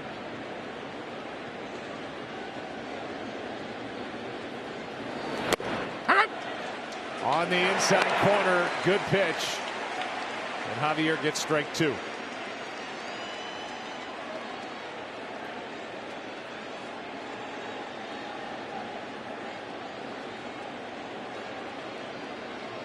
.25 home runs with the Nationals, 7 with the Red Sox, with .291 in 41 games. So far is 6 for 21 this postseason with Boston. He's added some attitude, plays loose, has fun.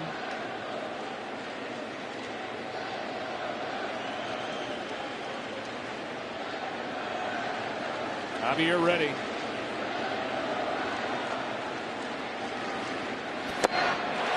Got it. Well, this kid's got good stuff, and the strikeout is out number 2.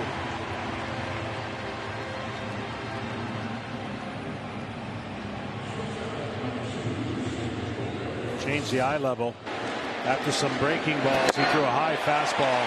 Always looks good coming out of the hand to the hitter, but you can see where he just got underneath it late, and when late, can't catch up to that. There's a guy who's never late. Xander Bogaerts, 2 walks and a run scored. 7 for 20 swinging the bat this postseason. After hitting .295, 8th best average in the league, takes a strike. Best way I can describe a hitter like this is when he's swinging, it seems like he's swinging underwater, because he's never off balance and is never in a hurry. So the balance of his swing just takes care of the velocity of the pitcher or the break of the pitch. And he's got that swing that stays in the strike zone. Tailor-made for Fenway, of course, doubled machine on the wall there. Time called by the catcher, Maldonado. If you're a pitcher, you want a guy jumpy. You want a guy with a big swing. You want a guy trying to hit a homer every single time at the plate. Well, that's not the guy that's at the plate right now, and that's what makes him so special. And he's not as underrated as he once was with the crop of shortstops that we have in our game. People are taking notice.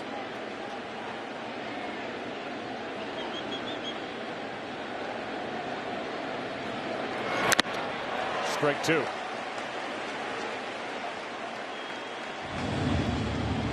Javier, his numbers were tremendous. He allowed just 67 hits in 101 and a third innings pitched. from the rotation and out of the bullpen this year for Dusty Baker.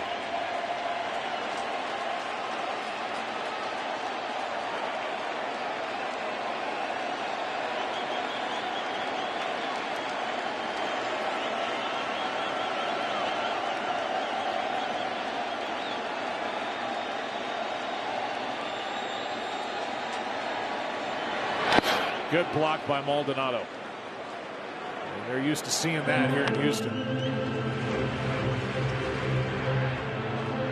That's why a guy who during the regular season had 172 is never in danger of not finding his name in the lineup card. He's so good back there. They got plenty of hitting. So does Boston. 1 ball, 2 strikes on Bogaerts.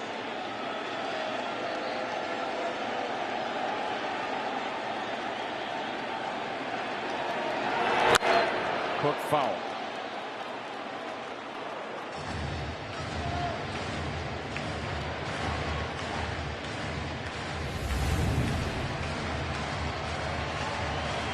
Day game tomorrow, 3:30 Eastern. When we are on the air on Fox.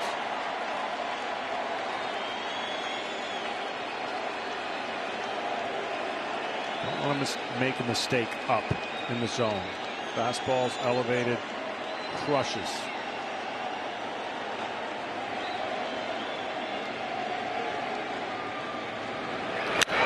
Ooh, that was up and fouled back. Loves it up there. Even though that was a breaking ball, that suits his eyes. And that suits his swing because he can get the barrel of the bat to the top of the zone because he's so quiet. See that swing right there? Even though the breaking ball was up and he just got a piece of it, better find a different area to throw that pitch.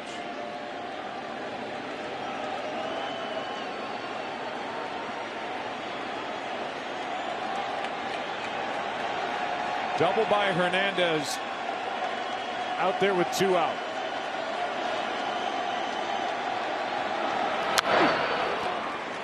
Good battle here.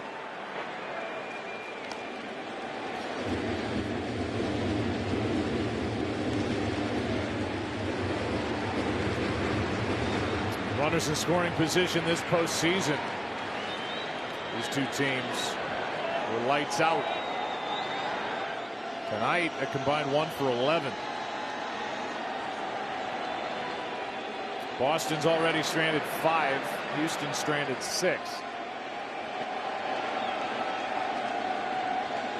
Boston's hit into 2 double plays. Here comes a 1-2. Again from Javier, and a strikeout. Game 1 slides into the bottom of the 4th. 3-1 Red Sox.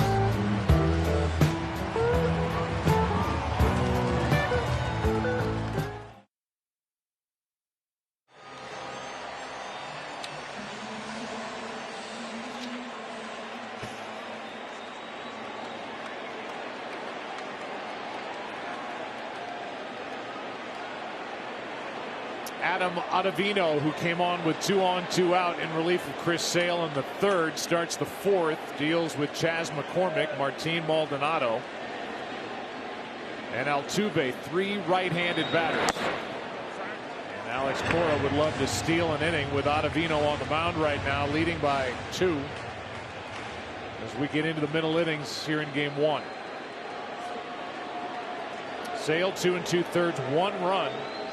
5 hits, 2 strikeouts, a walk, and a hit batsman. But the biggest strikeout of the game if the Red Sox go to win is going to be that of Altuve. Nope, that's too low. Bases loaded and a tough situation where a guy who hasn't been right in Sale gets that big out. And that's part of what you saw when Alex Cora went out to get his big star left-hander, knowing taking someone out's never fun. But he realized that the work he did was good enough for this Red Sox bullpen to take it the rest of the way.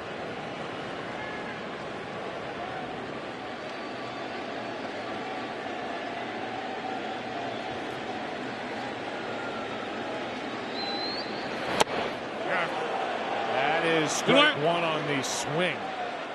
2-1.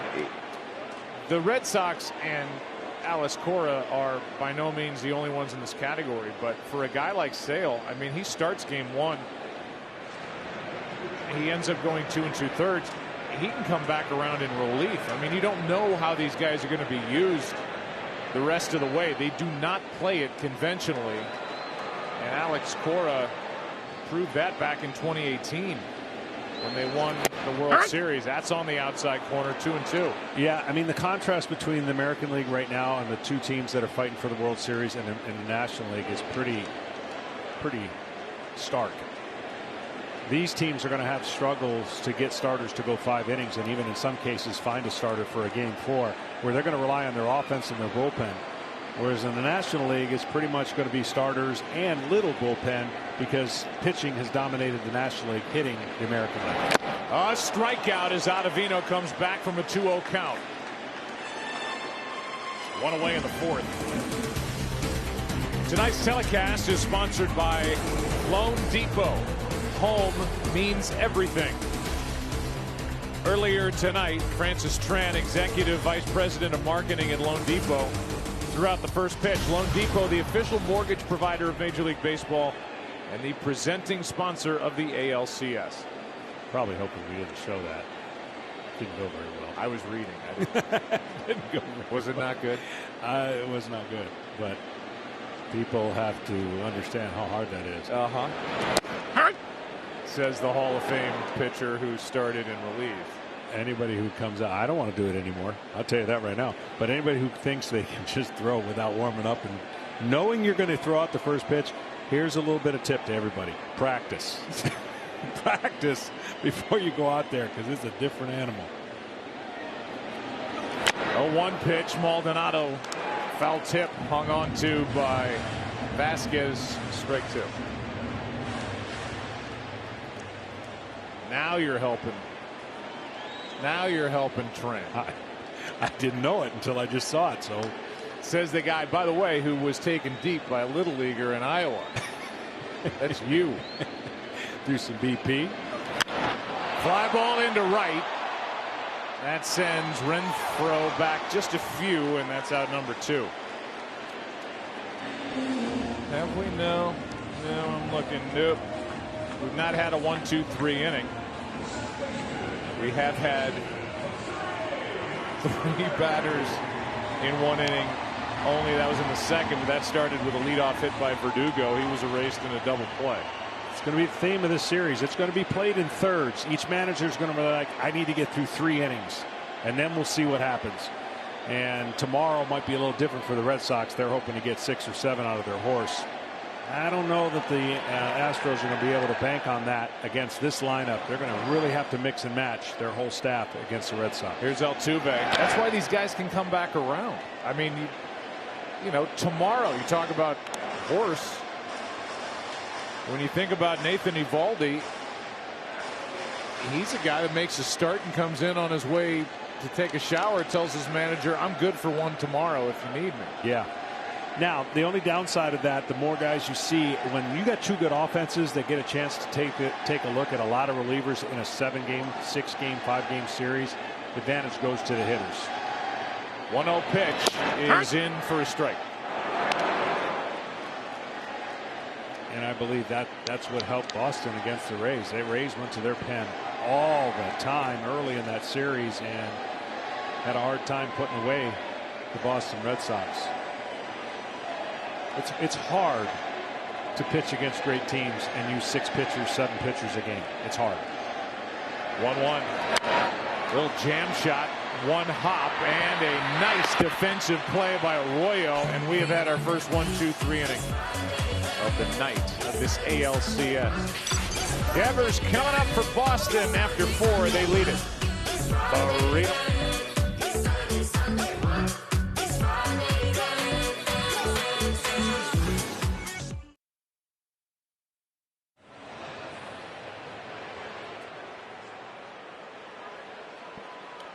3-1 Boston after 4. We'll be back here tomorrow. Game 2 of this ALCS. Our coverage begins on both Fox and FS1 at 3:30 Eastern, 2:30 Central. Then at 8 Eastern, 7 Central, Game 1 of the NLCS between the Dodgers and the Braves on TBS. First pitch to Devers is up and away, ball one from Christian Javier. Devers is amazing. I mean, you couldn't look any worse than he did in game one. Couldn't look any worse than he did in pitches up, and found ways to get hits. Wow. He shows how quick his bat is. That ball is hung up. It's a fair ball and caught. It hit one of those girders up there, that's steel. And then if it's in fair territory, the fielder has to play it. And in this case, Kyle Tucker found it and caught it. It's like catching a Plinko ball coming up. I still don't know how he hit that pitch so far up in the air. I mean, that can't be easy. You have no idea where it's going to go. Fortunately for Tucker, it didn't travel far from where he thought it was headed originally.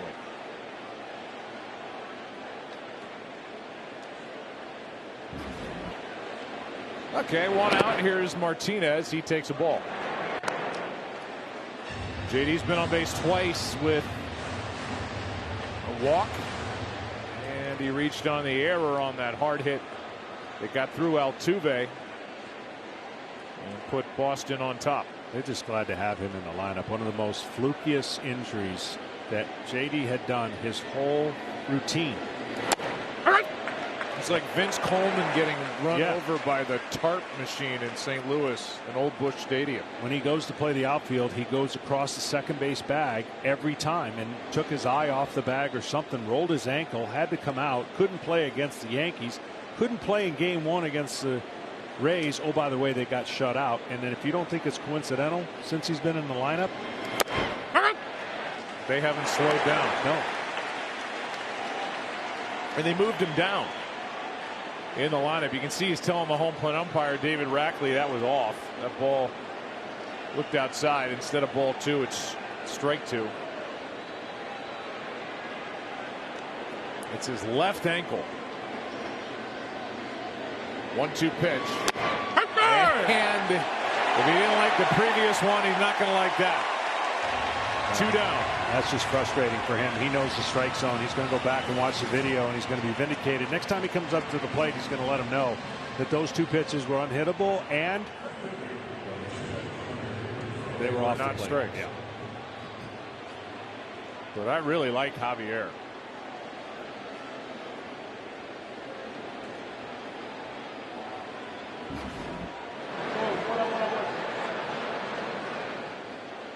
His stuff is good, and after getting that wide strike, he went right back to that same spot and got it again. Strike one on a 95-mile-an-hour fastball to Renfroe. Well, he does a good job with his pitches, even though it looks like he's opening up when he throws. He has such electric stuff coming out of his hand. His only problem would be is if his front shoulder really pulls to first base too much, but he throws kind of open, as you'll see here. And from time to time, I'm sure that will be where the location suffers, but he does not lack velocity and or break on his secondary pitches.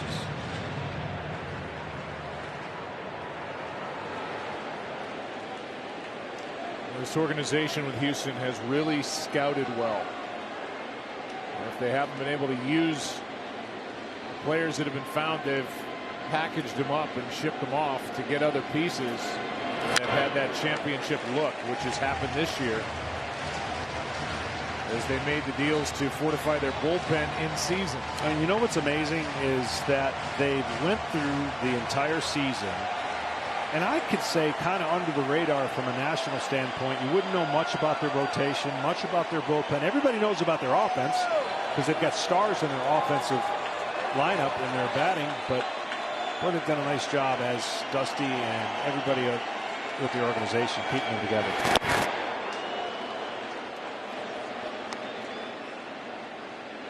Two and two on Renfroe. I mean, no Justin Verlander recovering from Tommy John. No Garrett Cole.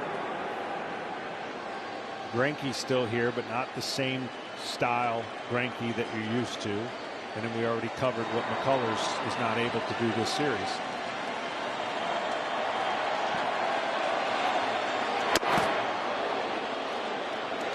Full count now on Renfroe.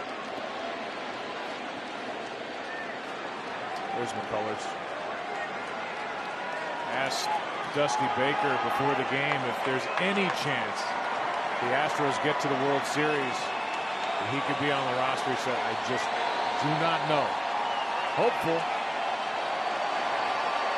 but he doesn't know. Crowd into it, and even more so, a strikeout by Javier. Bottom of the 5th inning, halfway through game number 1, Boston up 2.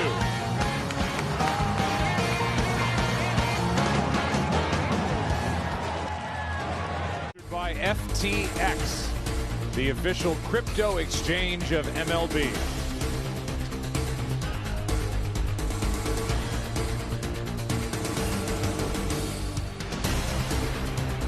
Fans are looking for some action here in the bottom of the 5th. Predict which players will stack the most total bases each day during the postseason and compete to win 20 grand. Enter MLB Base Chase presented by Michelob Ultra at MLB.com/basechase. See official rules for details. Third pitcher of the night for Boston, the lefty Josh Taylor. He had a good regular season in 61 games, ERA under 3.5. No earned run so far in 2 full innings over 3 games in the postseason.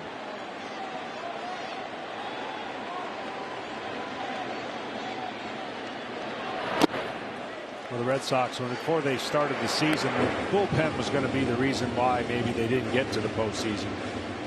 The bullpen last year, the year before, of course, the whole pitching staff struggled. That's why they finished last, although be it a short season. And really what happened in the second half, they got some guys hot, and I'll tell you, Alex Cora rode those guys, and that is what created that momentum down the stretch to fight and scratch and get in the playoffs, beat the Yankees, and get to this point. Brantley lines one into left center field. This ball is down.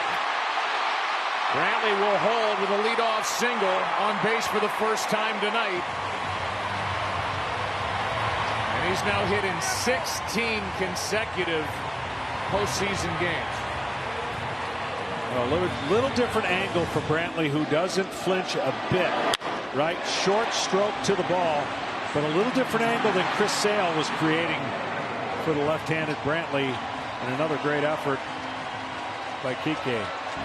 It's interesting, they brought Kike to play second base, but his best position has been center field for them now that he's settled there. We'll see where that hitting streak ranks.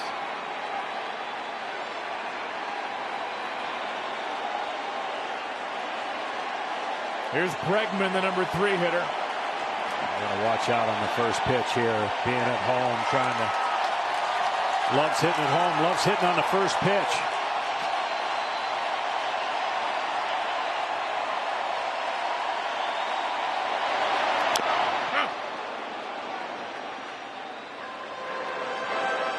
Alex only played in 91 games this year, had a left quad injury that he was battling for the year. Hit .270, 12 home runs.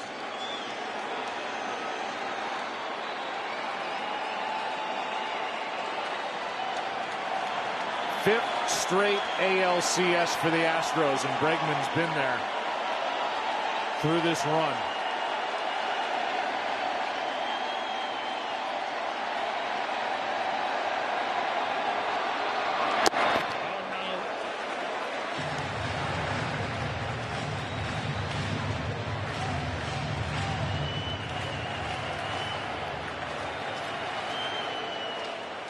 You want to call it the Astros core 4 in their postseason career numbers. Altuve, Correa, Bregman, Gurriel. Big numbers as Bregman takes ball 2.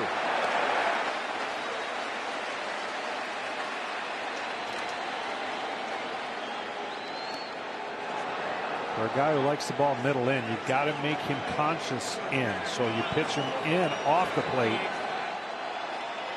to then swing over the top of a slider or pitch that he reaches for on the outside part of the plate. Sliders are the go-to pitch for left-handed pitchers against Bregman this year.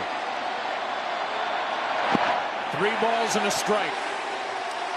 That pitch right there obviously started way too low out of his hand. He recognized it quickly.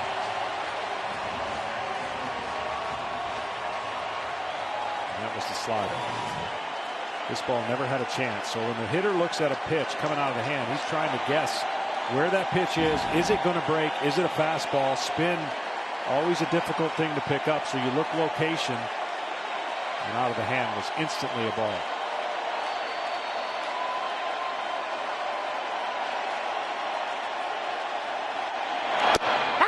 A high strike that keeps Bregman at the plate, and the count is full.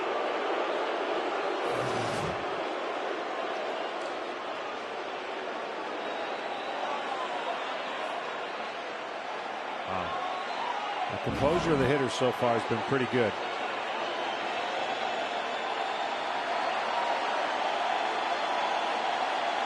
Let's see who takes advantage of that call.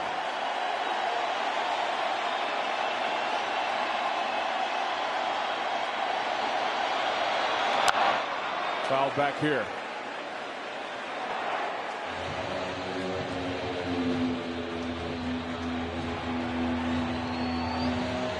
Timing of a pitch called to a hitter, if it's the first pitch, you're fine with it. But if it's a pitch to get you to 2 strikes, then you got to be leery of that area because you recognize where that pitch was. In your mind, it's a ball. You're not going to hit it anyways. And so there's a little bit of element of doubt for a hitter. And that advantage goes to a pitcher. Taylor. A pop up into shallow center. Hernandez coming on and makes the catch. Throw behind the runner and safe. What a play by Hernandez. He made the catch and then threw behind Brantley and almost doubled him off. Yeah, that was a weird developing play for the Red Sox.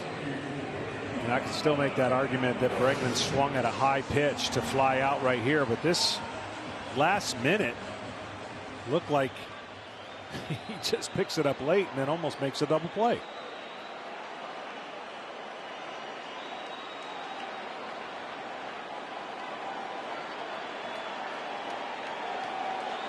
Now Yordan Alvarez. There is action for Boston in their bullpen with a right-handed hitting Correa on deck. Time run at the plate. 1 out. 5th inning. Ball 1.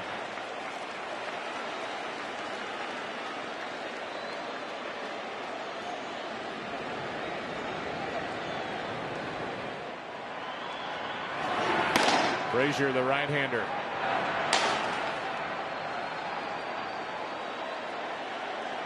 Another guy just crushes when he's ahead in the count.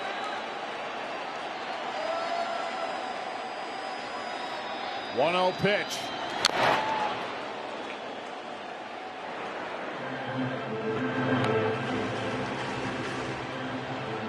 For a guy that's hit 33 home runs during the regular season, won this postseason, this is about as intimidating a looking hitter, I would imagine, as any in the league. Yeah, he really is, because not only is he big and imposing, he's not a wild swinger. Like, he's not one of those guys just always trying to hit it to the moon. And he stays on the ball against left-handed breaking balls pretty good, and he's a good middle to the middle up hitter against left-handers. Good pitch by the lefty Taylor. Strike 2.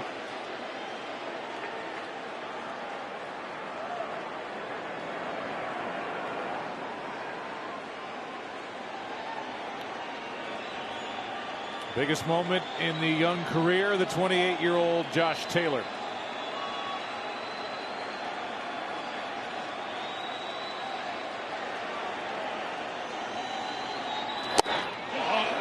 He went. A check swing. Alvarez is rung up by Dan Iasonia for round number 2.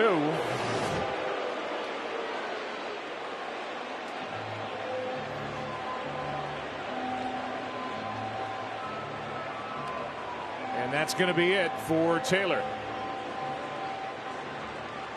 Brazier coming on. Carlos Correa will be at the plate. Leadoff hit by Brantley. He's at first, 2 out. Big number 1 coming up for Houston.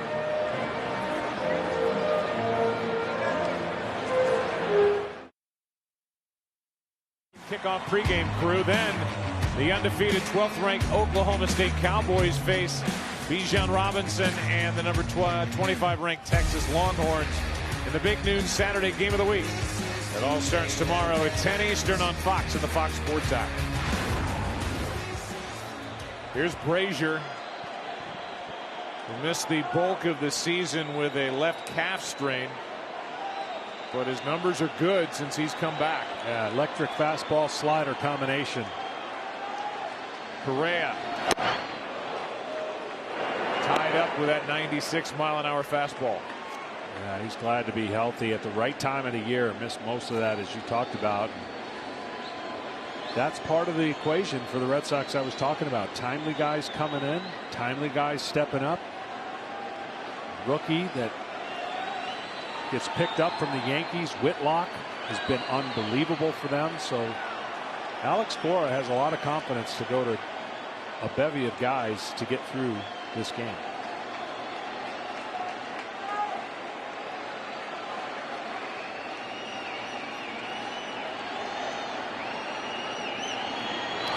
Outside. The word sounded good. Was it correct? A bevy of guys. Did I use it correctly? Perfect. Okay. Really, really good. A veritable plethora. Myriad pitchers. 1 ball, 1 strike, 1 on, 2 out. 2-run Red Sox lead in the 5th. Correa. Strike 2.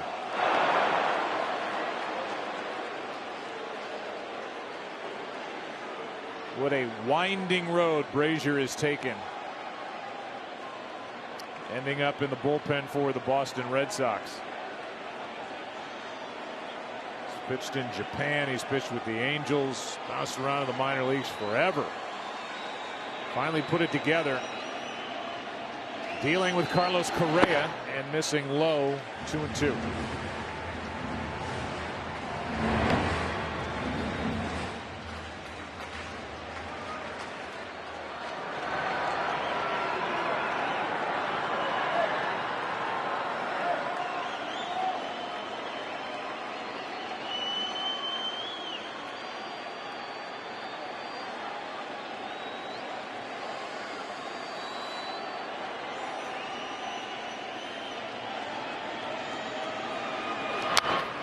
After a high fastball and hammered back to the backstop.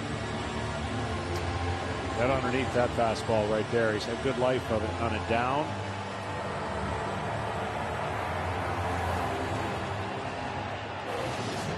This ball being up.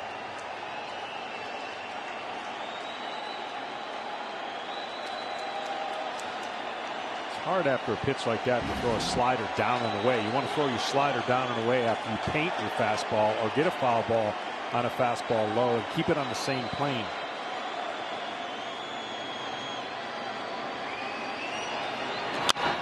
Left side, base hit. Past Devers. That ball stayed low. Devers was expecting it to come up.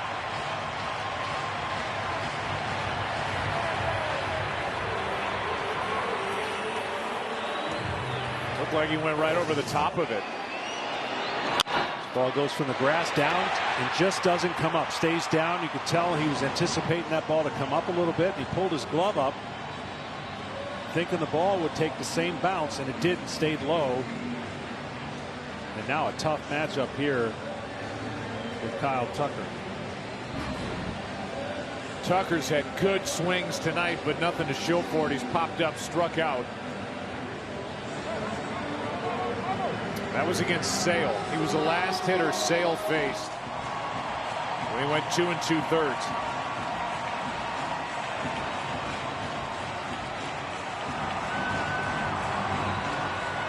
And one of the best young hitters in the game, Kyle Tucker.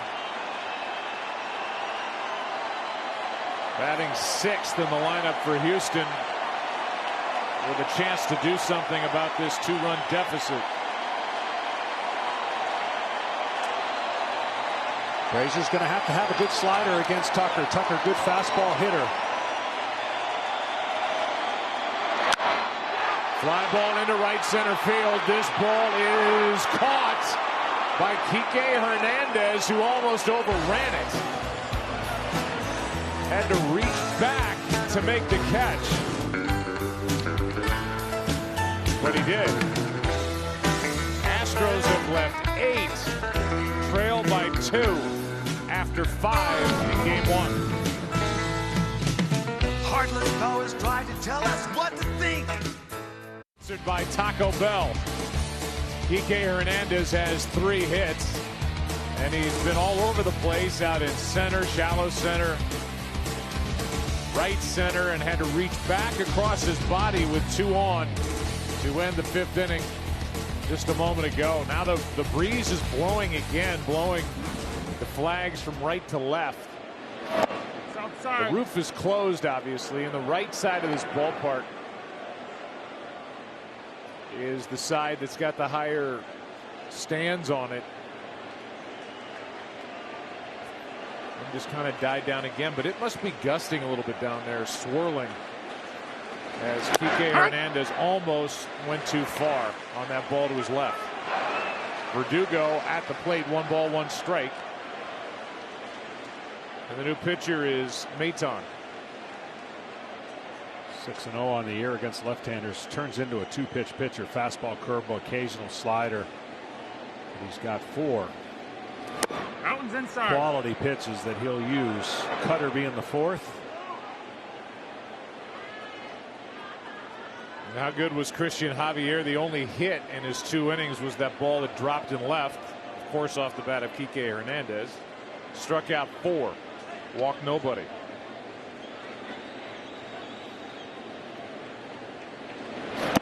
Maton misses down. Count goes to 3-1 on Verdugo.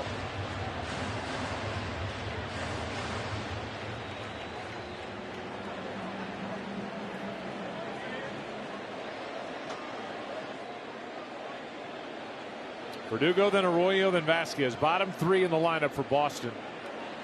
Leading by 2 here in game 1. That's inside and a leadoff walk. For every RBI during the ALCS, Lone Depot will be donating $1,000 to the Boys and Girls Clubs of America. That's on top of the over $500,000 they've already donated this year.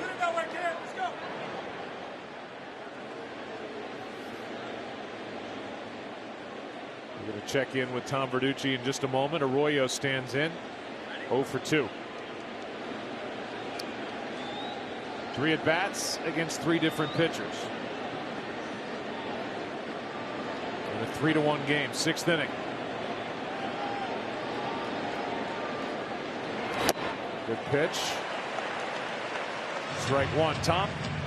Well, Joe, we thought coming in the Astros had the big edge on defense, but the difference in this game is what I call get off the field plays. 3 times the Red Sox have ended innings on really solid defensive plays, leaving 7 runners on base. 2 by Hernandez, 1 by Arroyo, and you had Jose Altuve chance to get off the field on a double play ball, kicked it, 2 runs are in. Difference in this ball game. No doubt. Here is a bunt attempt. They're calling that a fair ball.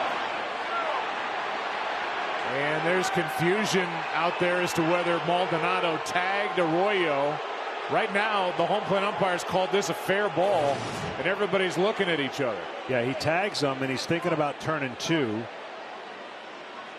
He gets him right there on the arm, and that's going to be an easy one to overturn. But right now, you're right. It's 2 on, nobody out, but they're going to have to look at that, and that should go the Astros' way.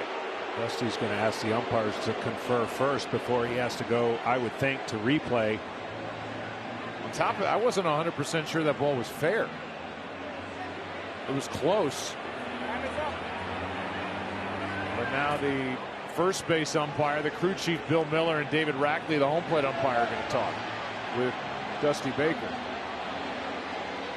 Well, they're going to replay it either way, and it's going to be overturned. But He was trying to get to the ball as quick as he could, tag the runner and make a throw. That would have been very difficult to do, but that's what he was trying to do. A great jump by Verdugo. As soon as this ball gets down, that's going to be impossible to make the play at second. So he did a great job, and all Maldonado could do is know that he tagged him and didn't need to throw to first. You get an extra challenge, by the way, in the postseason. Right there. Looks like he swipes the right sleeve of the jersey. Maldonado felt that. Crowd sees it.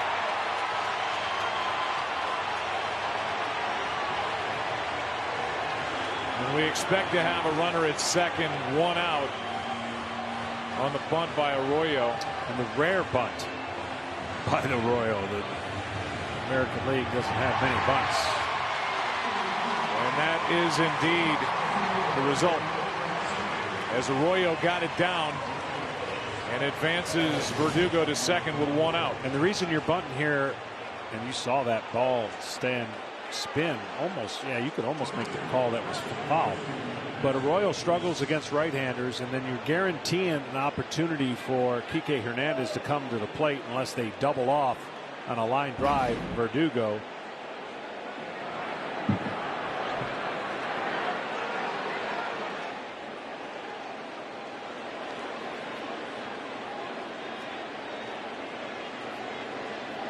Here's Vasquez.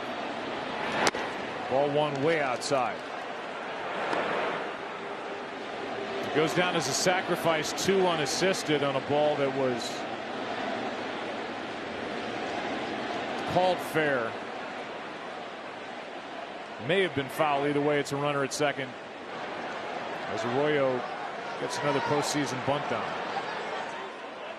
Vasquez, 49 RBIs during the regular season. Driven in 4 this postseason. First 2 haven't been close.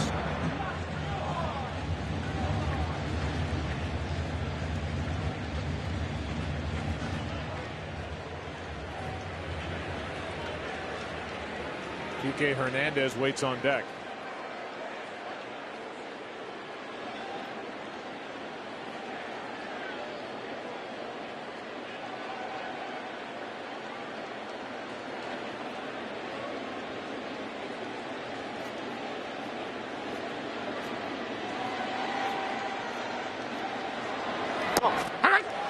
On the outside corner for strike one. See that unique delivery. Almost looks like he's throwing from his hip. And right now, when he's throwing his breaking ball, he's missing badly. And that release point is just a little too quick. You have to slow your arm down to get the ball closer to the strike zone. He's just pulling it, and it's becoming a non-competitive pitch. He needs that pitch against the Red Sox.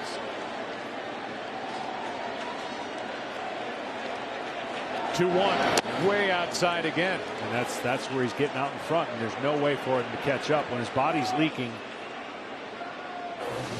And he's got this unique, watch where the hand comes from. It's like throwing it from his hip, and he's just breaking the pitch so much that it never starts anywhere close to the hitter.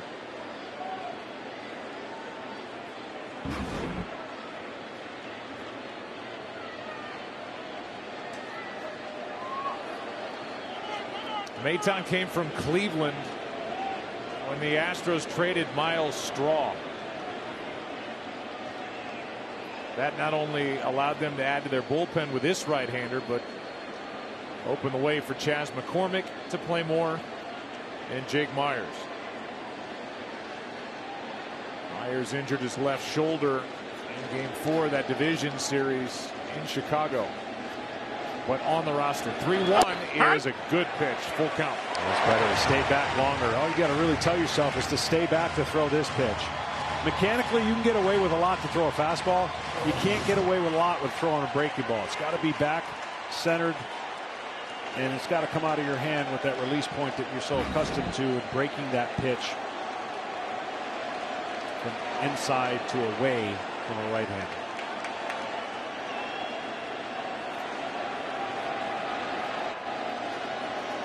Three-two is grounded to short. Correa gets Vasquez over to third. Verdugo, 2 out.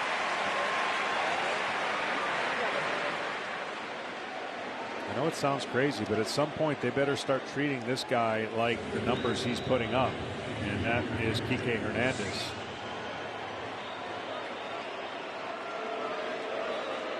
It used to be a mild put down, a pejorative term to say that somebody was a utility player. That meant that they didn't have a real position. But then you think about a guy like Ben Zobrist with Tampa Bay and the kind of deal he ended up signing, kind of money he made, as being somebody who could play all over. Kike Hernandez wanted to play more regularly as he bats and fouls it away. We saw him postseason after postseason with the Dodgers, in and out of the lineup, all different defensive positions. As you said, he was signed really to come play second base for the Red Sox, and he's playing center now and absolutely on fire at the plate. He is on fire, and either he's causing the bad pitches by the pitchers or he's not missing the bad pitches. It's a combination of both. He's taken advantage of everything they've thrown him this series and last. 2 quick strikes, good pitch. And that's the best pitch that he's seen all night, because what he's trying to do is he loves middle to inside, and he's looking to do damage, which he's done. He hasn't missed the mistakes, but he hasn't seen a lot of those either. And you back that up, and you'll finally cool out, get the hitter out that's been so hot.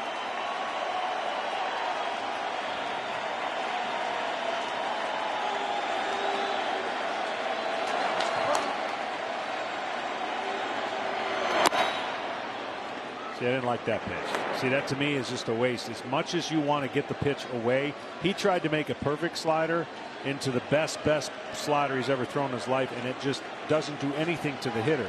If he would have thrown that pitch on the outside part of the plate and given him some sense of that pitch being close, you might have got a swing.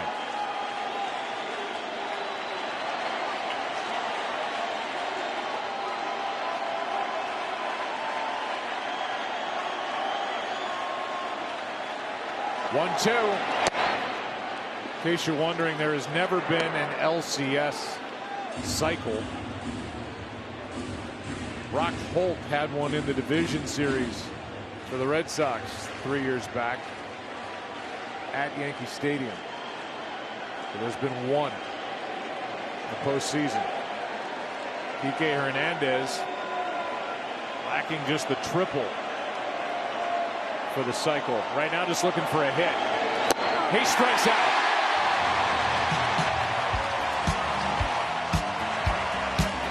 Maton able to get around that leadoff walk.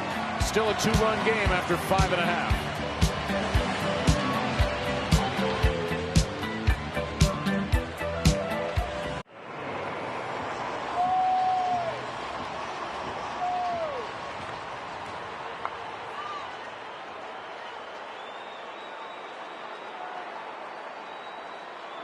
Want more postseason stats? Just ask Siri, who leads the postseason in strikeouts.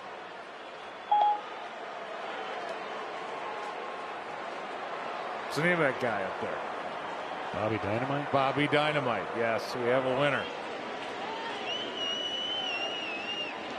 You know who's Dynamite? This guy on the mound. Yeah. Tanner Houck. Could have easily been a co-MVP for their last series. All he did was dominate Game 7 and gave the Red Sox a chance to come back and win that game. And he, despite that record, don't pay attention to that record. He's going to be a starter next year, but he is valuable out of the pen right now. Yuli Gurriel took a ball, now a strike. 1 ball, 1 strike. Gurriel, then McCormick, then Maldonado.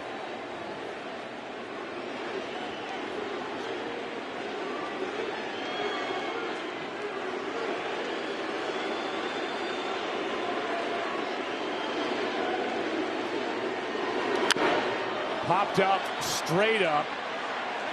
Vasquez says he's got it, and he does. 1 away. Foul ball. Caught.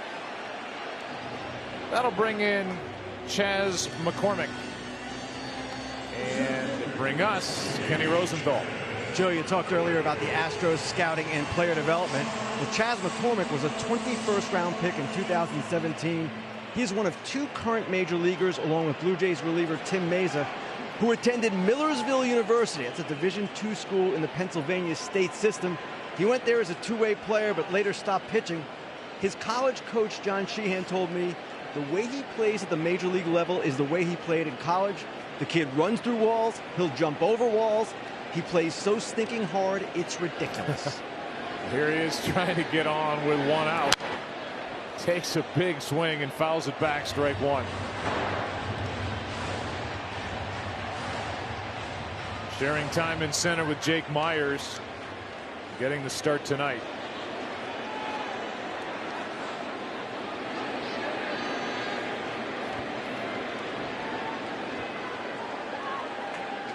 The injury to the left shoulder for Myers right there as he tried to rob a home run in the division series. Still trying to get over that, but getting better every day and active. We'll see him maybe tomorrow night. 1 ball, 1 strike. Well, for Houck, he basically talked about the hot relievers and the stretch he went on, including that game against the Rays. He had completed over 27 perfect innings. So he pitched a perfect game out of the pen in all those outings leading up to that one.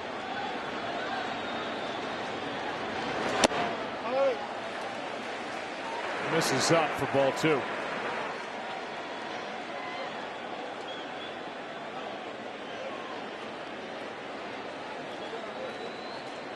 Kind of got a Jonathan Papelbon facial look to him. No doubt.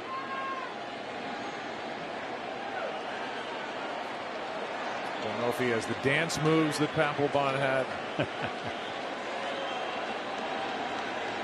2-1. Hard hit. Base hit. Arroyo slams his glove in his right hand into the grass as that got by him. And a base hit for McCormick. He's 2 for 3 tonight. Hard to believe this game, and you see he did not get a great read. That's probably what he's most frustrated with off the bat.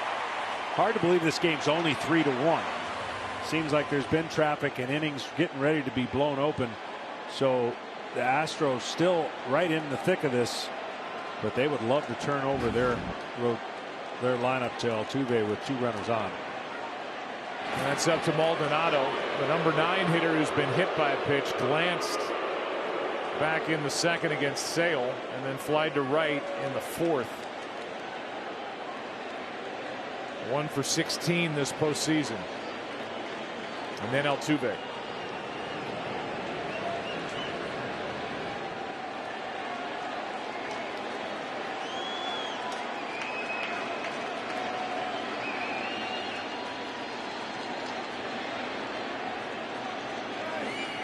There goes a runner, McCormick, and that's grounded foul. Wow, wow, wow. Hard for the hitter to know if he's going to be safe, but he would have been easily safe, and a foul ball ruins that chance. He had a huge jump.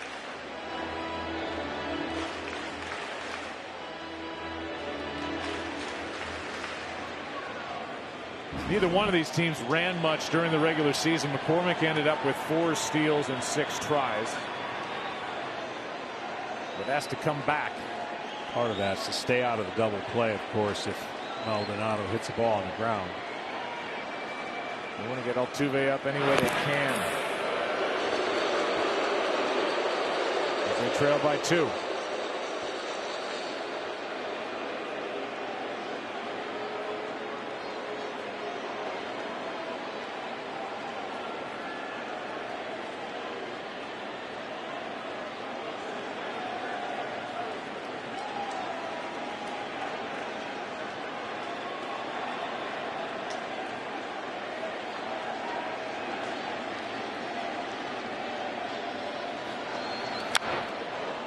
Fouled straight back, strike 2.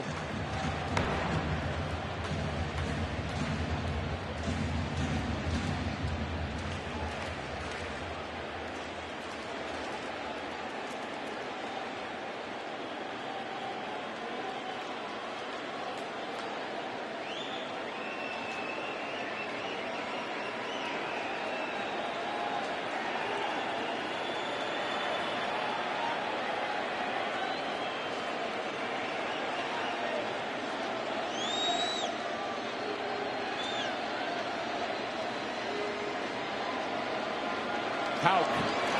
Oh, too hard. Misses high at 95. Ball one.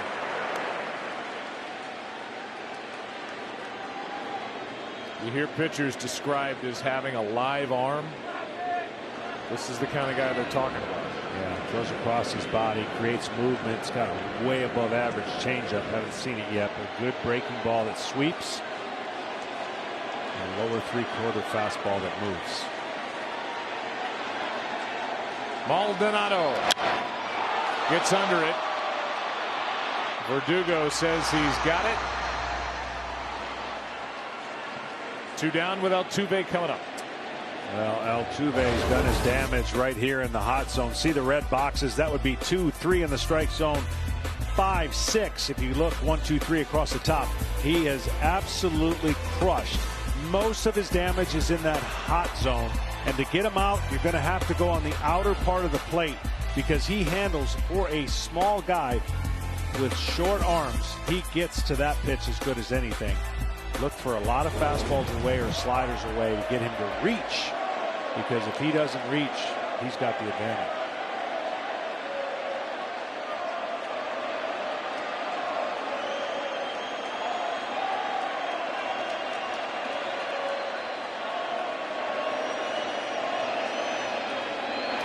High fly ball to left.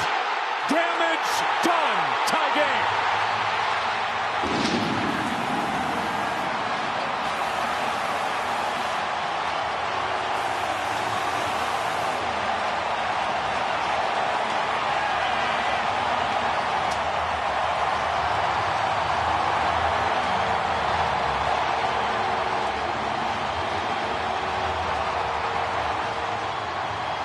He's amazing, and he doesn't miss his pitch too often. He's had a chance to atone for a couple mistakes he's made in this game. Watch how that pitch is right in the hot zone we were talking about. Middle of the plate down. That's supposed to be away, and he doesn't have to do much but throw the head of the bat right at that ball. Everybody knew it. The pitcher, the catcher, and Bobby Dynamite. Yeah, Bobby Dynamite knew it. When you're on the road here, you don't want to see the train move. 20th career postseason home run and his 8th in the ALCS.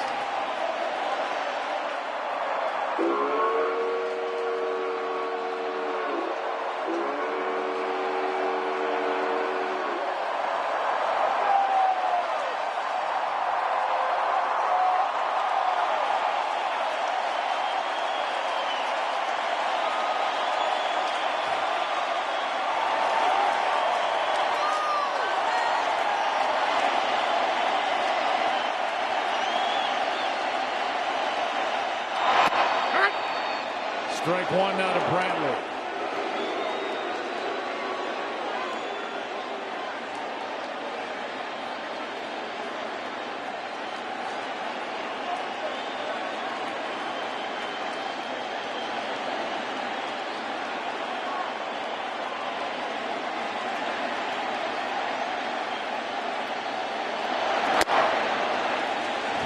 Brantley's so quiet, and it's why he's a hit machine.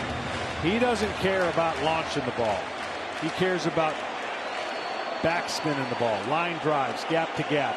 He waits as long as he can. Very patient hitter, knows the strike zone. Been frustrated with a few calls, but he's not going to get out and front foot hit too often. He's going to square it up when he's right. That's inside. 2 balls and a strike on Michael.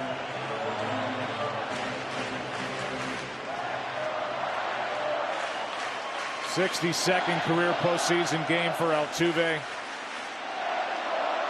20 postseason home runs.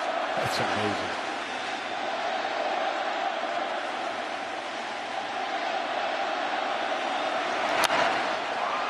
Strike 2 on Brantley.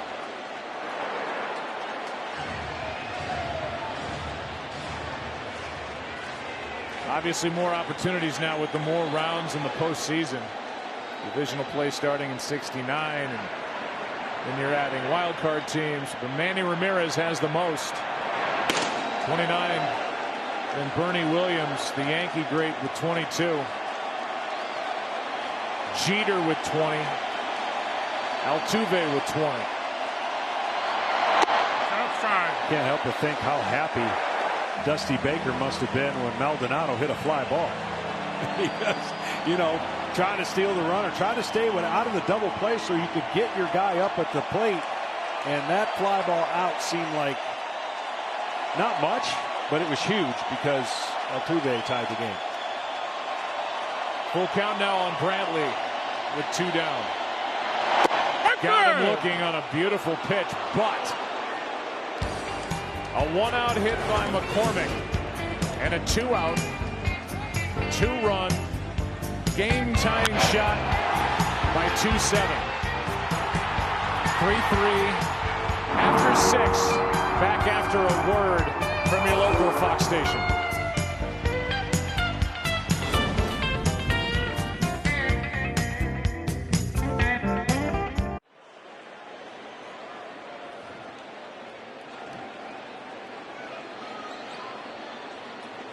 Altuve has tied it. Schwarber was trying to untie it as Brooks Raley, the left-hander, comes in. 5th pitcher of the night for Houston after Maytown went 1 scoreless.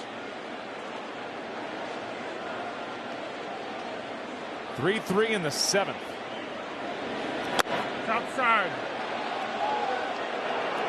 Heavy slider usage against left-handers, over 53% against left-handers. Brooks will throw the slider and then the 2-seam fastball the rest of the time, for the most part, an occasional cutter. 33-year-old left-hander, 2nd year with Houston. Fools Schwarber there, and that's strike 2. With that short arm action with great break, makes it tough on lefties to pick up the spin. That's why he throws so many of them.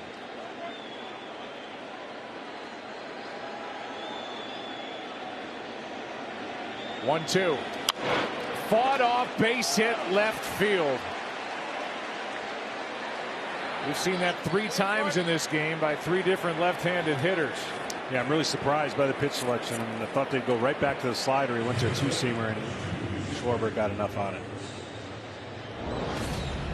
Give you our game summary, sponsored by Liberty Mutual. Kike Hernandez, 12 hits now in the last 4 games, most in a 4-game span in postseason history.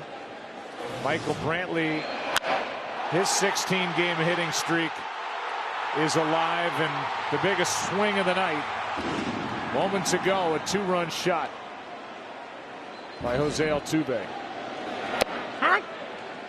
Bogarts now, after the base hit by Schwarber, takes a strike.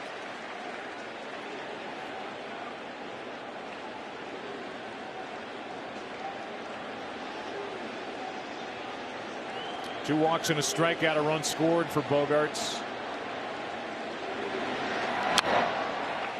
You talk about how he likes to pitch up. Jumps after that one, but fouls it back, strike 2.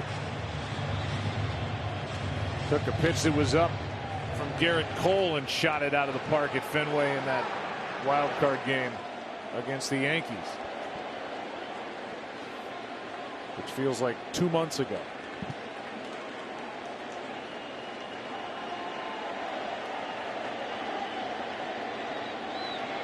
Oh, 2. That's the pitch he's going to have to get Bogarts out. The sinker that he throws is a strength for Bogarts. Loves the sinker off the left-handers. Plays right into his swing plane. Curves and sliders are the way you get him out. Stanek, the right-hander, is getting loose.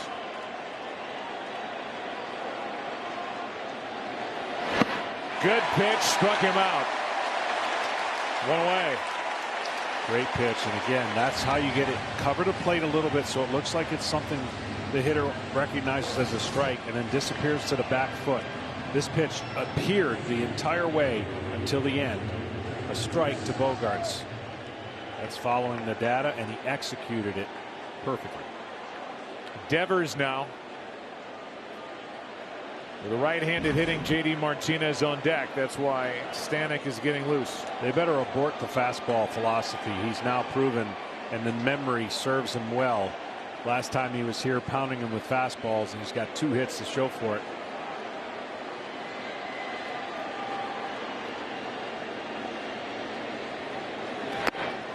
There you go. Drops his bat as he pulls off that pitch. Strike 1. The big swings give him problems, and he's been fighting through it, you know, and as no player's 100% this time of the year, and his manager will talk to us about that. And he says his problem gets, not to mention with the injury, he gets too big with his swing, and when it's a big swing, this stuff bothers him. It's that right forearm. Although when we talked to Alex Cora about it before the game, I would say his level of worry about Devers and the forearm on a scale of 1 to 10 is a 0. Yeah, at least that's the approach he's given us. Yes, for sure.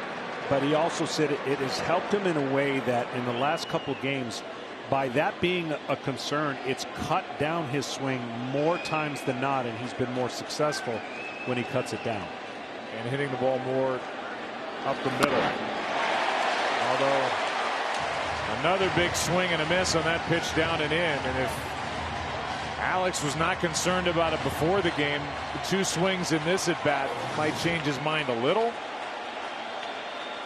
Well, when he was unsuccessful early, Tampa Bay wore him out up, and we saw a lot of that. And when he was successful in Boston, they made the mistake down. And we didn't see any of that.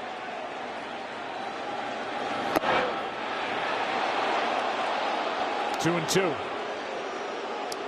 And the way he caught that cost him a strike. That was a strike in the box, but he pulled it across the zone instead of being able to frame it. Watch this. They wanted it inside. See how he's got to swipe away and finish away.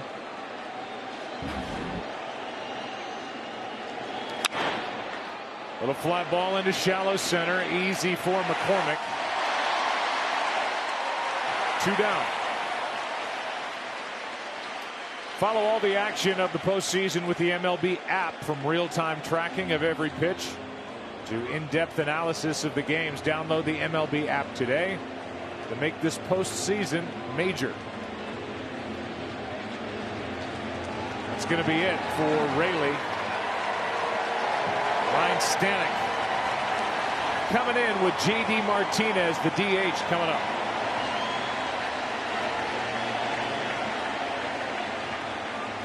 Presented by Loan Depot. 3-3 game 1 on, 2 out. Ryan Stanek takes over and deals with J.D. Martinez. Hard thrower with a good split. Split is his signature pitch. Strike 1 to start the at-bat.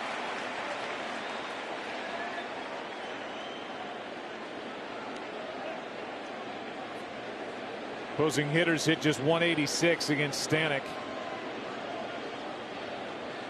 First year with Houston. Martinez with a bounce back year after a rough COVID shortened 2020. Drove in 99. Strike 2. Good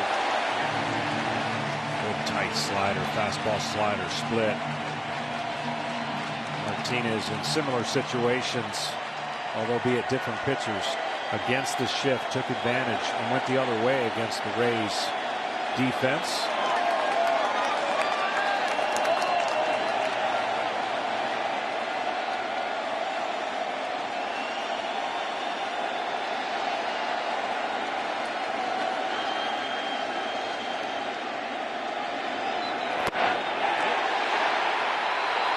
Martinez checked it.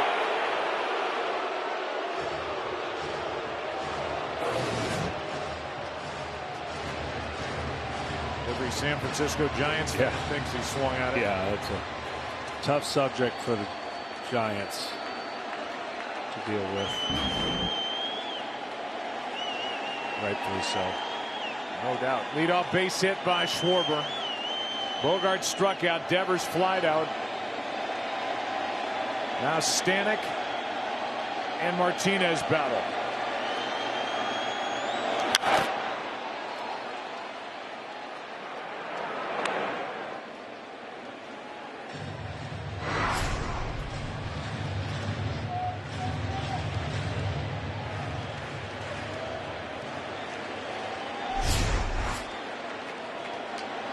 Six relievers, by the way, are left down in the bullpen for Houston. Only six? Just six. They've used six pitchers in the game.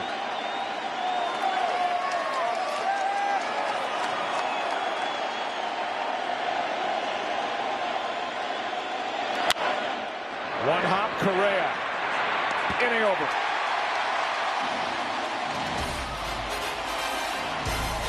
Time to stretch in game one, tied at 3.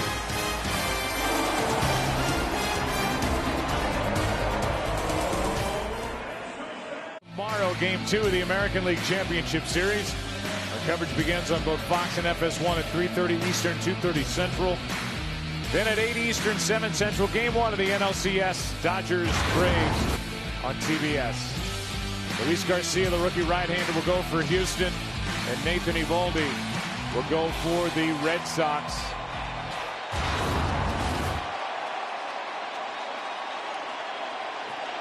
There's Garcia, and we've shown Eovaldi a couple of times tonight. He's been a big-time, big-game pitcher for Boston. Here's Robles taking over in the 7th, tie game. Hard throwing right-hander. And out of the stretch, he'll mess up his timing of the hitter by quick pitching or taking his time, altering his delivery from the stretch. One of the additions this season in the bullpen for Boston came over from the Twins at the end of July. Overpowers Bregman there at 99, strike 2. And again, figuring it out at the right time. Overall numbers may not scream this is what he's done all year, but his fastball plays, his secondary stuff is electric, and for the Red Sox, the timing couldn't be better.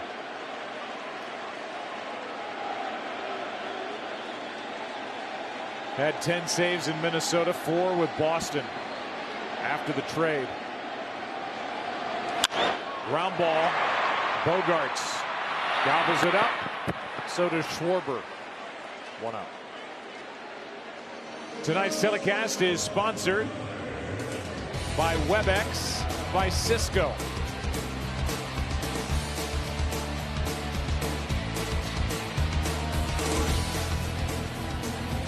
Red Sox have gone from Sale to Ottavino to Taylor, Brazier, Houck, now Robles. Here's Yordan Alvarez.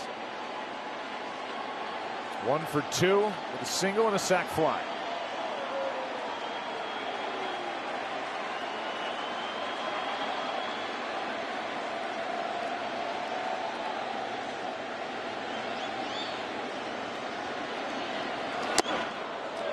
Alvarez has done on the year. He has the most extra base hits against relievers in all of baseball since 2019. So he doesn't mind facing velocity or all kinds of different pitches that come out of the pen.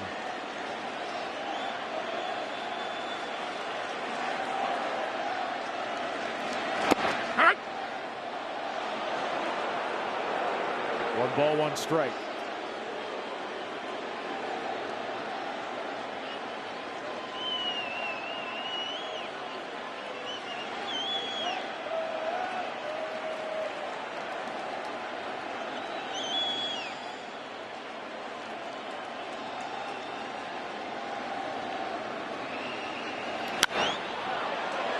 Back and out of play, strike 2. You know, you mentioned the tomorrow starters. It's not going to matter to Nathan Eovaldi if they're up 1-0 or 0-1.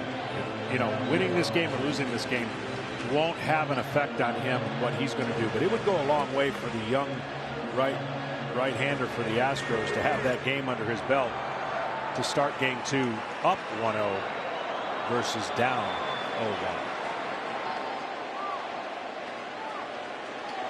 Eovaldi allowed 1 run in 5 1/3 in the wild card game in the 6-2 win over the Yankees. 2 runs in 5 innings in game 3 of the division series over Tampa Bay.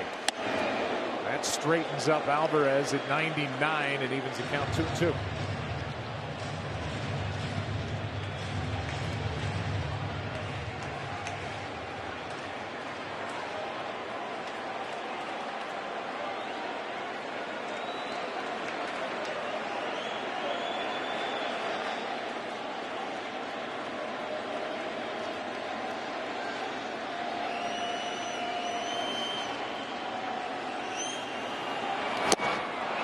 Struck him out number 2.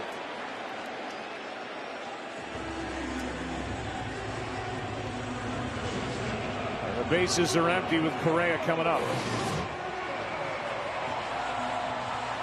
Split finger kind of just hung there. Didn't really do but the change of speed off the velocity was enough, even though the location wasn't great.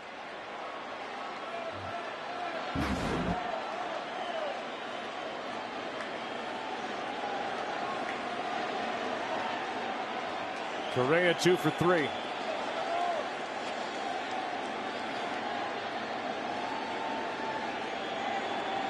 Talked about how good the Red Sox shortstop is and that Correa is a free agent to be. He just turned 27. Nope. He's really turned into a leader.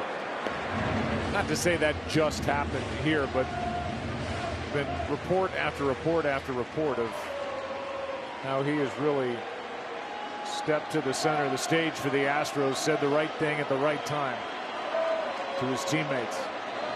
1-0 pitch. Fouled straight back. Refers to 2-seam fastball over the 4-seam fastball, all relative now when you're in the postseason. And you're trying to put a point on the board. He was definitely trying to put a point on the board with that swing. Kendall Graveman getting ready for Houston.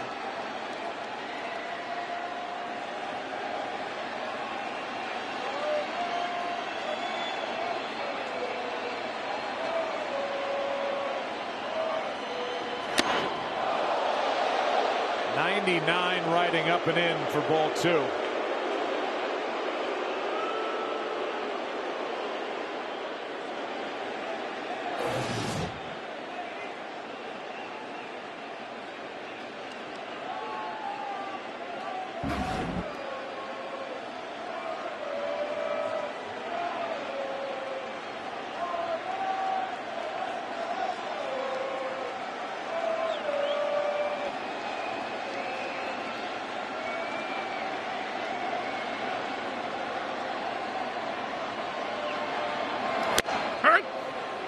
Two and 2. Well, he's made some pitches. He has. I mean, there's nothing you can tell it's coming on that side of the plate. There's nothing he can do. Maybe get a single the other way. Correa's looking for a mistake over the middle, inside third of the plate so that he can do what his counterpart did and take advantage of that short porch in left field. Red Sox will have Renfroe, Verdugo, and Arroyo next half inning, and that's foul. There's the quick pitch. You got to be ready if you're in the box. It's the only time you can really do it with nobody on as a reliever out of the stretch. There's no rules against it. But once there's a runaround, obviously you can't do that.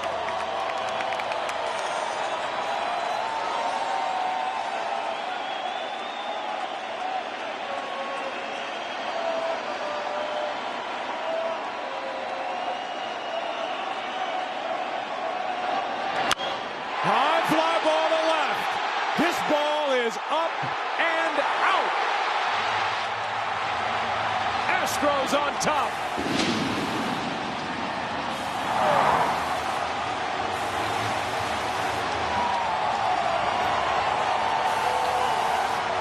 Waiting for that pitch the entire at bat. You saw some great pitches on the outside part of the plate that he didn't even offer at because they were paint.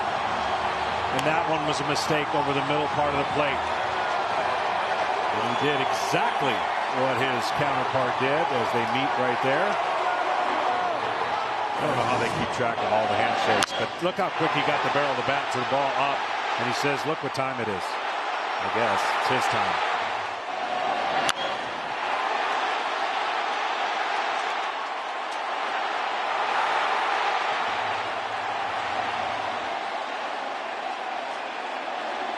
What a year. What a run it's been for Correa with the Houston Astros. And these fans don't want that run to end. Houston back on top. 4-3 here in the 7th. They led 1-0 after 1. Boston got 3 in the 3rd. Houston tied it on the home run by Altuve. His double play partner Correa has untied it. Tucker. It's one of the most unique double play duos. You couldn't be more opposite. Tall, slender, shortstop, short, second baseman, both with power, both could hit. And a shortstop, as you mentioned, to become free agent, really wants to play shortstop the rest of his career. A lot of people think he'll end up being in third base, but not according to him. 2-0 on Kyle Tucker. Hard hit, 1 hop. Schwarber to the bag. Inning over. Last inning, Altuve with 2 out. This inning, Correa. They've been doing it for a long time.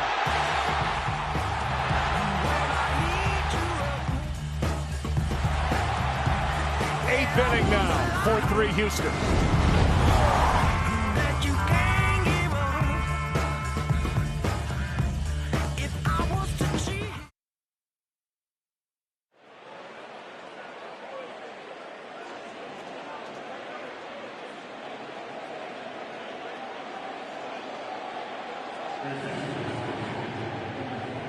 Fourth time Carlos Correa and Jose Altuve have homered in the same postseason game. 2-run shot in the 6th. 2-out home run to untie it by Correa in the 7th. And here we are in the 8th as Kendall Graveman takes over. We'll give you our Hyundai lift of the game. Yeah, that was that big swing where you know he just missed it. It was too big of a swing. He went shorter on the ball up and didn't miss it and did say it was his time. And we're talking about a place that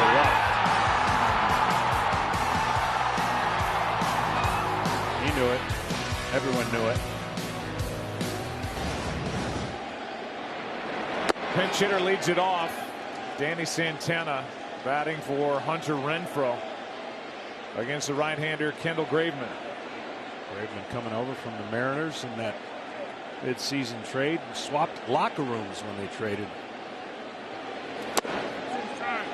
He's closing for Seattle. I think if there's an advantage for Houston in this series, it's the back end of the bullpen. Yeah, they're deep and they can utilize a few guys to close out games.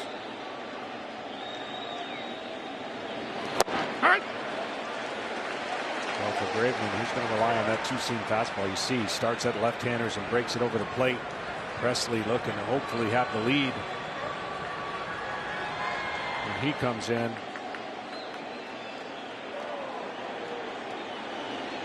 Graveman deals and foul back, 2-2. Well, these lineups are going to remind pitchers of what it's like to try to pitch in Colorado. It's hard to get 3 outs in an inning. It's hard to get 3 clean outs, and that's what this game has been, and that's what this series is going to be.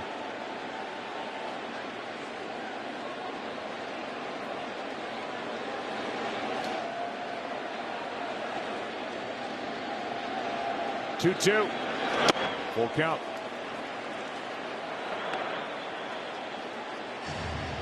Shane Bloom, who is the man in charge of shaping this roster for Boston.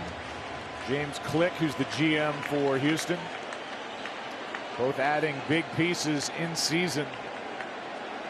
These pieces have been on display here tonight.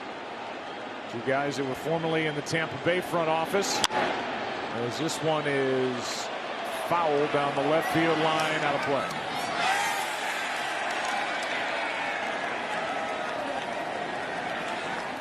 I think if I owned a team, I'd look at the Tampa Bay Rays front office and say, you got anybody just hangs out there that wants to run my team? These guys have done such a great job. There's James Click.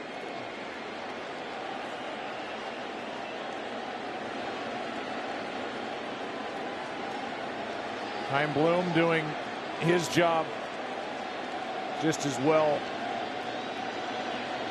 for Boston. Graveman deals, and another foul backing out of play. Kenny? Well, Joe, 3 of the remaining 4 teams are run by former Rays executives, and listen to this. If the Red Sox end up defeating the Dodgers in the World Series, Chaim Bloom would have beaten 3 of his former Tampa Bay colleagues.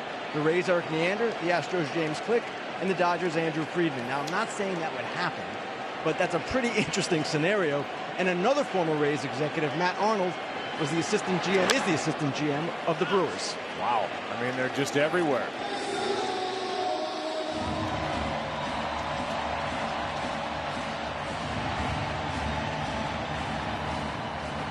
Pretty good at bat being put together here by Danny Santana.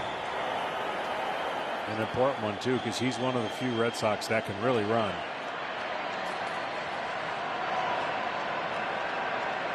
Two up in the bullpen for Boston, but the focus now on Santana and Graveman. 3-2 pitch again. Struck him out. 1 away.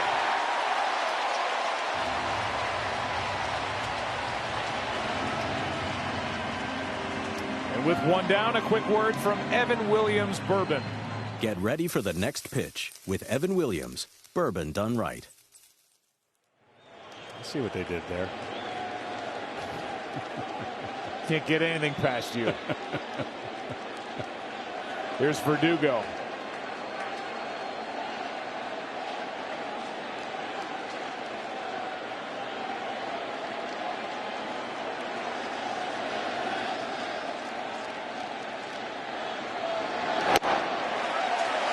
High heat at 95, strike 1.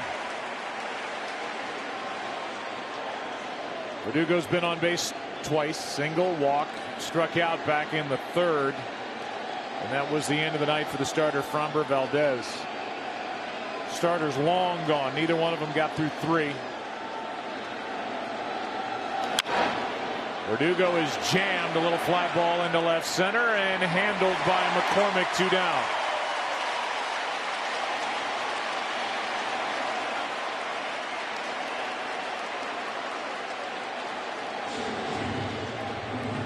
And now Arroyo.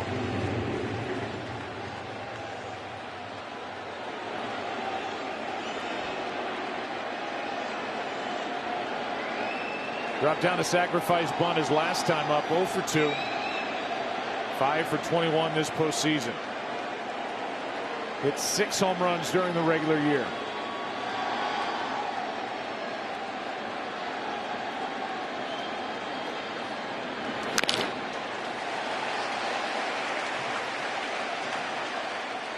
Big part of this game would be if he could get on, if nothing else, even if Vasquez doesn't do anything.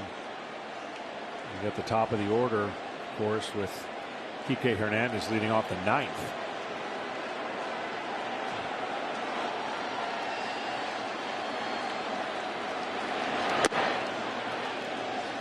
Houston will have the bottom 3 in their lineup: Gurriel, McCormick, and Maldonado.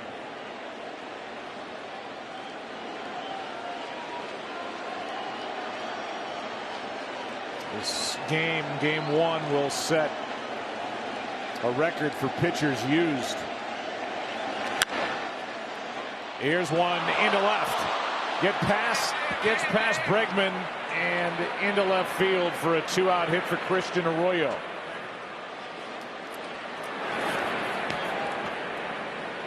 And Vasquez is called back. This one looks like it gets deflected off of the glove, and it did. Correa might have had a chance, but Arroyo pretty fast. High chop right here off the end of the glove, and it changes direction. Travis Shaw is going to come off the bench and hit.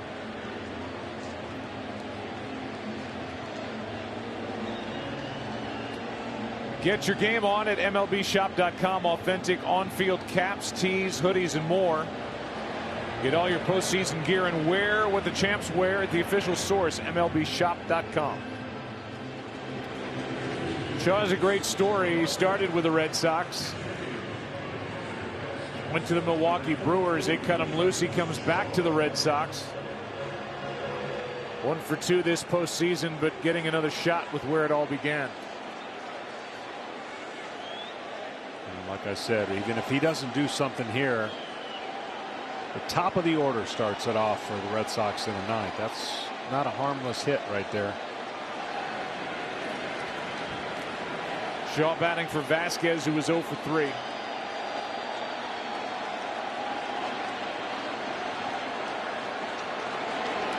Ball 1.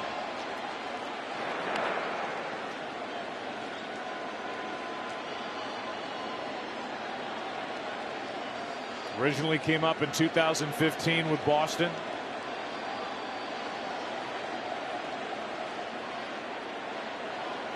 To Milwaukee in 2017. Fouls it back. He had 2 years in Milwaukee back-to-back, 17 and 18, where he hit 31 and 32 home runs. Hit 3 home runs after being reacquired by Boston, after being cut loose by the Brewers. What a spot for him. What a spot for Graveman.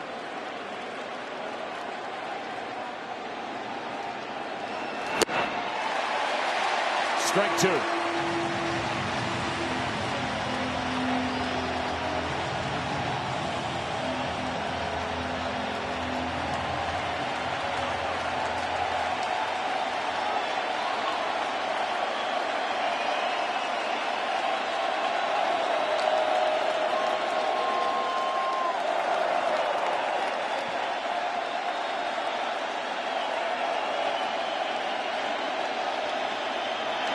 High drive into right. Back at the wall. It's handled on the track to end the inning. As a hush fell over this sellout crowd, Shaw gave it a ride, but it fell short on the track. 4-3 Houston. Bottom of the 8th.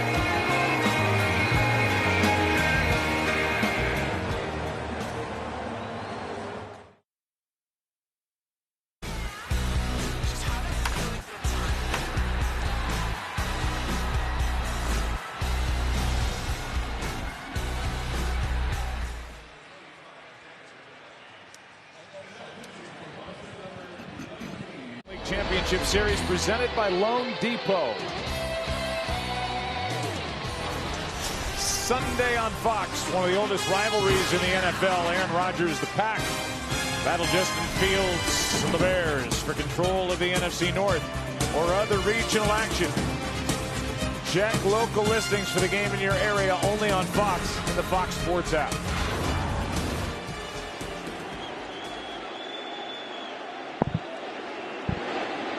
First pitch is down and in to Yuli Gurriel from the new pitcher. And this sets the record. Hirokazu Sawamura.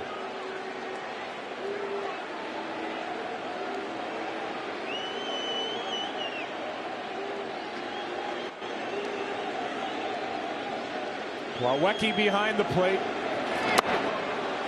You can't corral that one that bounces in there. Count 2-0. Shaw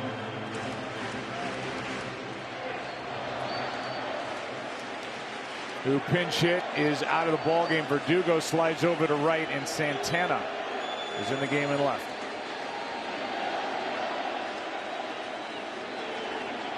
Sawamura trying to find the strike zone of Gurriel, leading it off, and he does at 98.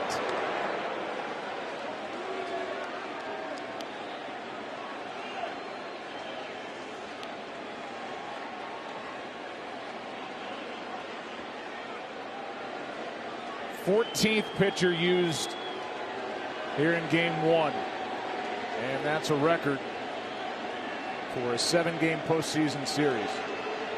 2-1 pitch tied him up and in. 2-2. An unusual swing for a guy that doesn't have many of those. This one just kept chasing him, and he went after it.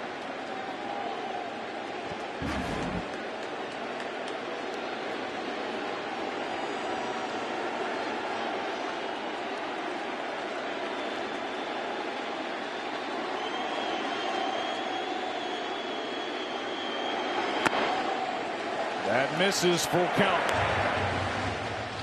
As John said last half inning, it's worth repeating, the Red Sox in what is right now a one-run game will have the top of their order in the ninth. Hernandez, Schwarber, Bogarts.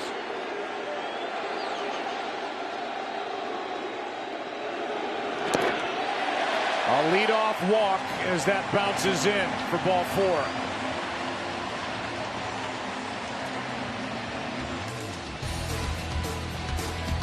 Tonight's telecast sponsored by T-Mobile, the leader in 5G, and by Loan Depot. Home means everything.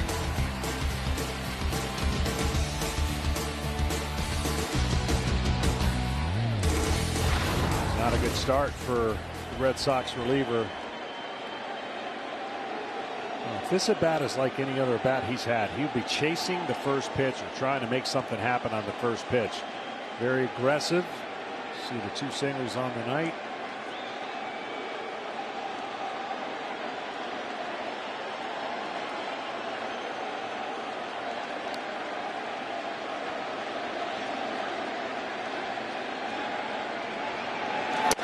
Ball 1 inside. Nowhere close for him to be aggressive. Pitched primarily with Yomiuri in Japan, did Sawamura. 33-year-old right-hander. And signed as a free agent prior to this season. Went 5-1. 55 games out of the pen. ERA just over 3. McCormick waits and takes inside again. 2 balls, no strikes. Yeah, it's a good meeting here. And I know, again, the game has changed a little bit, and they're not saying that Gurriel has speed at the base, but it takes a long time for a lot of these relievers to deliver the ball to home plate, gifting you an opportunity to take advantage of the bases if you have the right personnel out there. Right now, the pitchers of record, Hansel Robles gave up the home run to Correa last inning. And Ryan Stanek, who got the final out in the top of the 7th before the home run in the bottom half.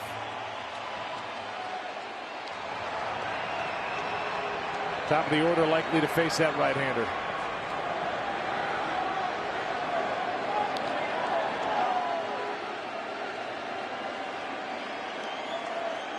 What is McCormick sitting on with a count in his favor, 2-0? Good pitch at 97 for strike 1.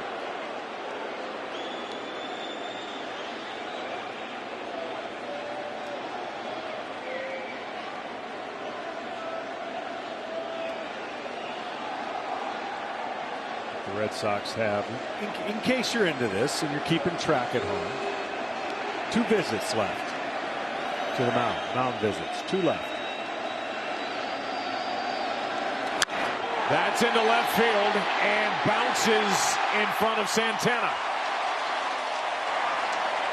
A walk and a hit, and the Astros trying to add to their lead here in the 8th.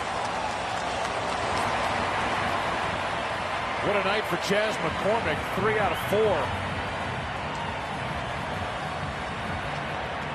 Will we see a catcher bunt? Well, here comes Alex Cora to talk about that very topic, you would have to believe, with the interpreter alongside.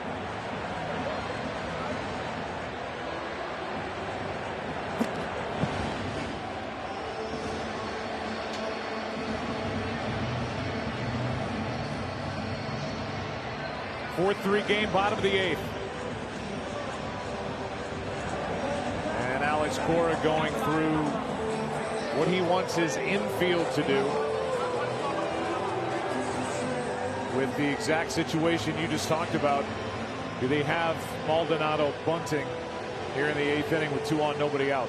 A lot of strategy here that normally doesn't take place in the American League, but you can understand the scenario with the light hitting catcher at the plate. Possible bunt. Possible bunt. We'll see. And we'll see how that plays out. Meanwhile, this has been kind of exactly what we expected. Yep. Two teams trading blows, 7 runs on the board, pitching change after pitching change, but a lot of fun nonetheless. And right now Houston's up by 1, but what a chance to add to that. They're in on the corners.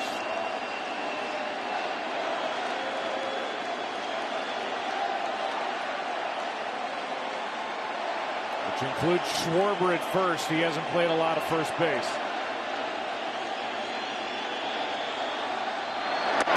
Ball 1 down and away.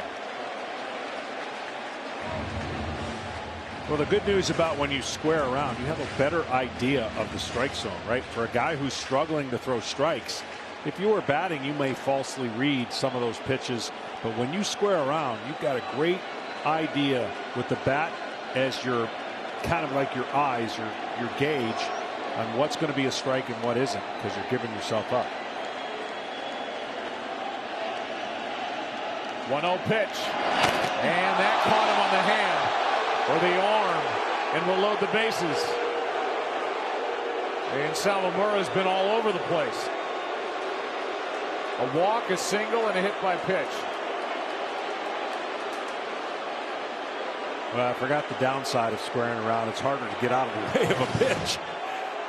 But you never think the ball's going to chase you like that. Oh, gets him in 2 spots. Right off the right wrist.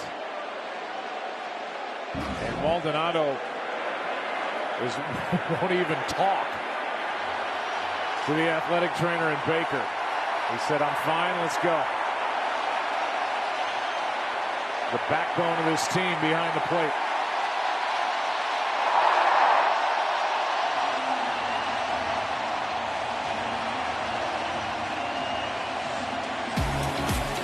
Back in the 6th inning. Altuve tied it with this. Right there in the hot zone, right down the middle, and whoo, did he send this crowd to a frenzy. It's a tough spot. Altuve likes to hit, but they haven't seen a strike in the last couple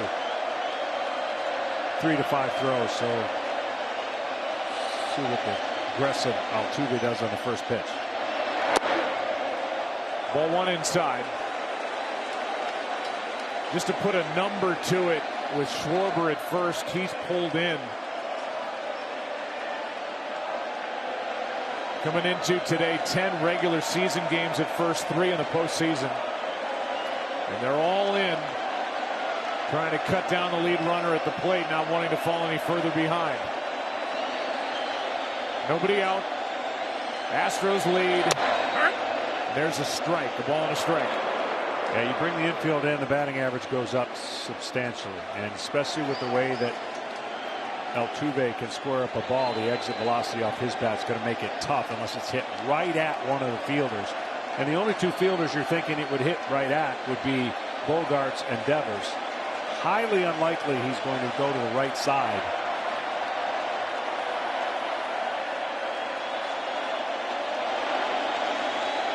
Altuve, strike 2.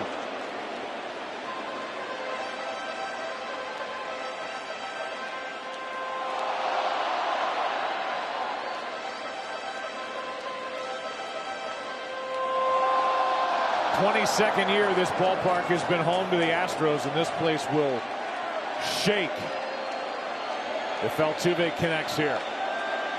Had an opportunity with 1 out, struck out. He's got an opportunity with no outs. And the base is loaded.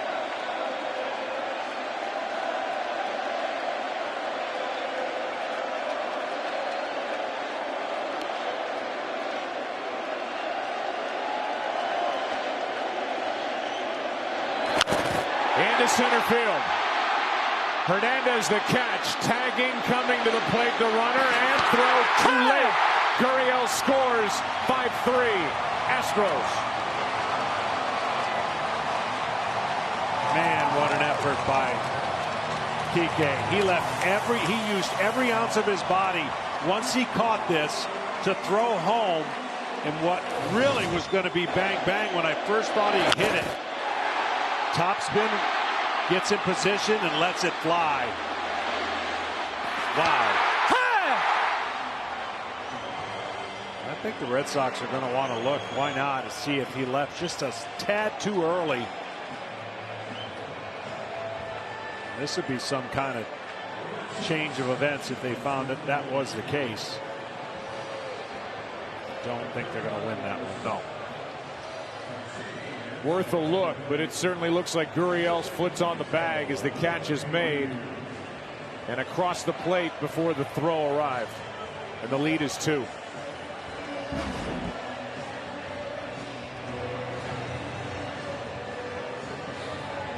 Kike goes airborne after he lets go of the ball, just to tell you how much he put behind that. And he did such a good job that he kept the runners for the Astros from advancing. And replay confirms the run scores.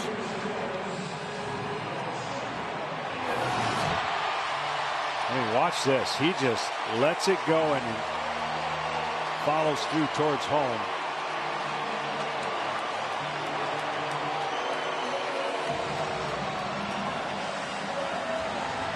And Alex Cora back out of the dugout to take the ball away from Sawamura.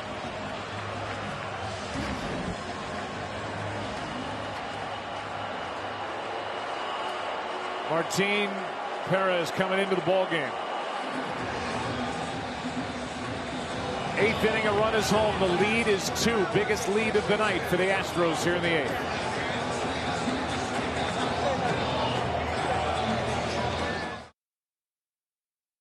Here in the 8th, the lead is 2. 5-3. Brantley at the plate.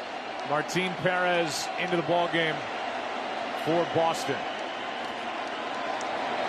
Runners remained at first and second. The other runners did not advance on that throw home as Brantley looks at ball 1 in the dirt.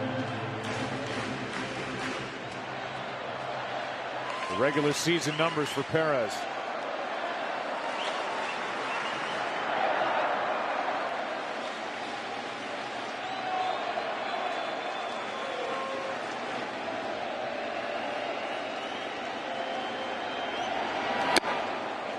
Ball 2.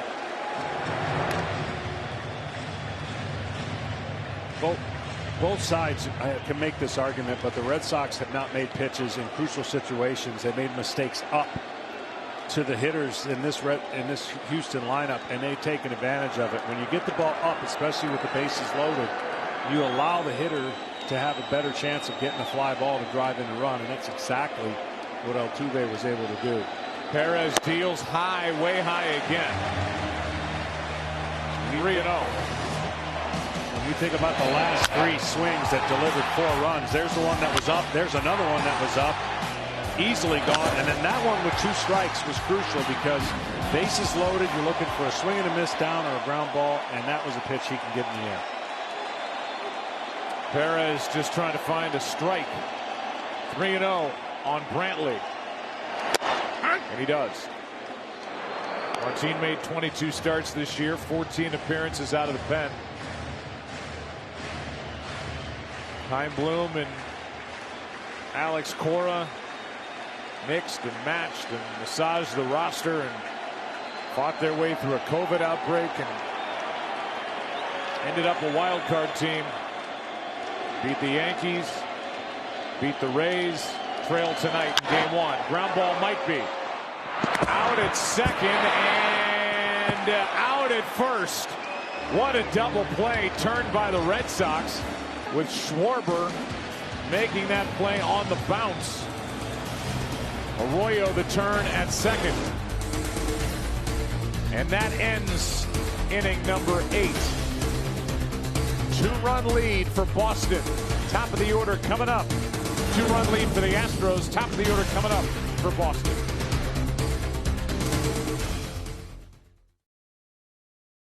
Championship Series presented by Loan Depot. 2-run lead for the Houston Astros, 9th inning of game 1.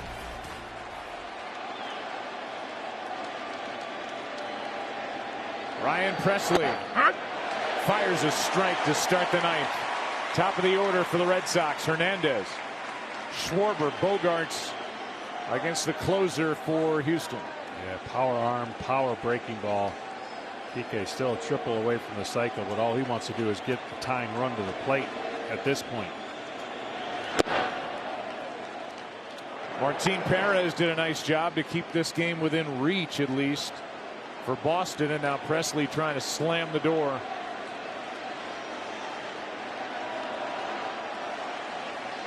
And win the opener here for the Astros. There's one in the left. It's a one-run game. Another tape measure shot by Kike Hernandez, and it's 5-4 here in the ninth. Well, he brought the tying run to the plate.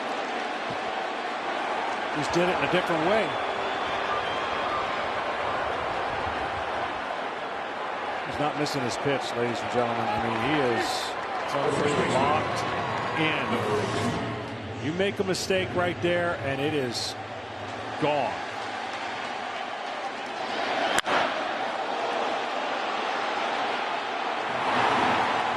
My goodness. A single, a homer, a double, a strikeout, a homer. A diving catch early in the ball game. Back in the second with the bases loaded. I mean, it's incredible. Schwarber now. Nobody on or out, a run home. 5-4 game, takes a strike. Yeah, you mentioned last inning, 3-0 count, first and second, one out. When Perez came back to get that double play. And now one more swing away, and the Red Sox tie this thing up.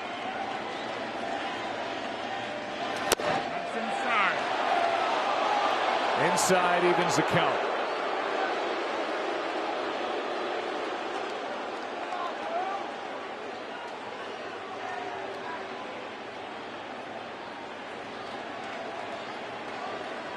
Schwarber 1 for 4. Singled his last time up.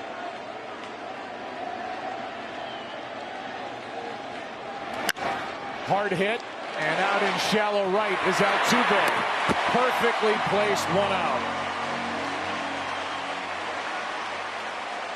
Wow. The ball was smoked.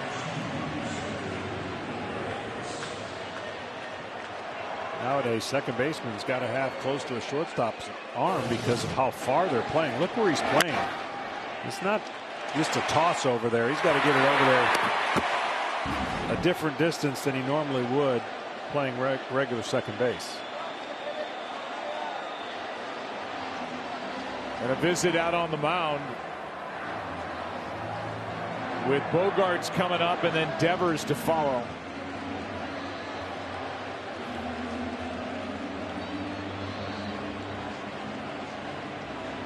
We go back to the home run while they talk on the mound.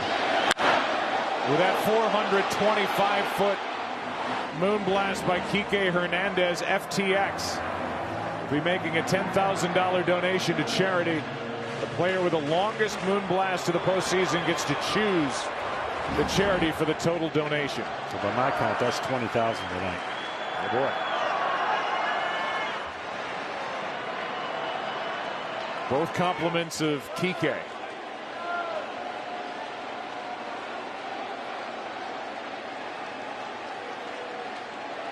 Bogarts. Hard hit. Couple of hops to Correa. Over the top and out. 2 away. And this game's going to come down now to Presley and Devers. Well, with the way that Presley can backspin his four-seam fastball on the top of the zone, I would think he'd be trying to get to the top of the zone with his fastball against Devers. Houston 1 out away from winning game 1.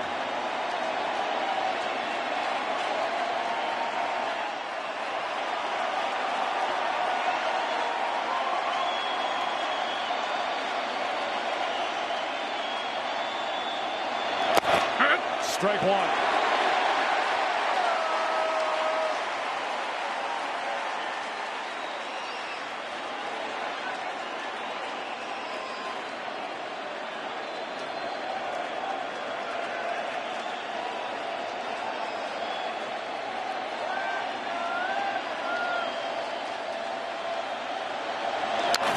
Strike two. There it is.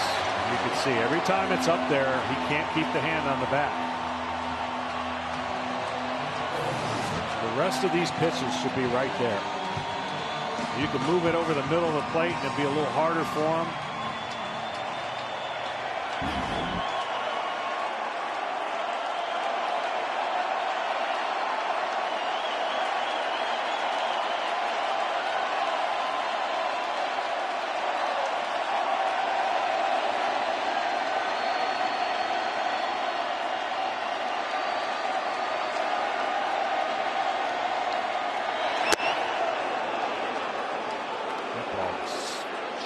Up there.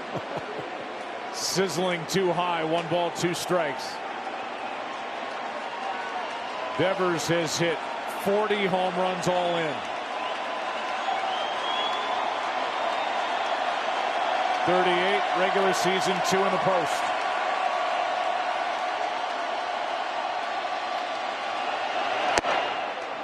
Back up there again in 97, 2-2. Now the key with throwing that pitch, the tendency is you want to overthrow it, and when you overthrow it, you throw it higher than it doesn't even become effective.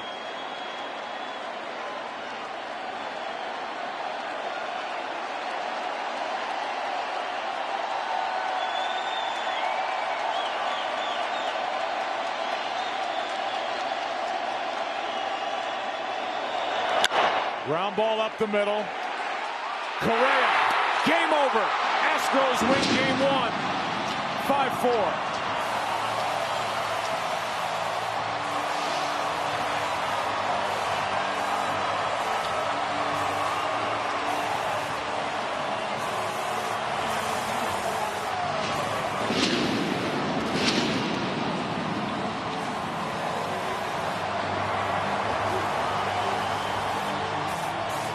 Stanek gets the win.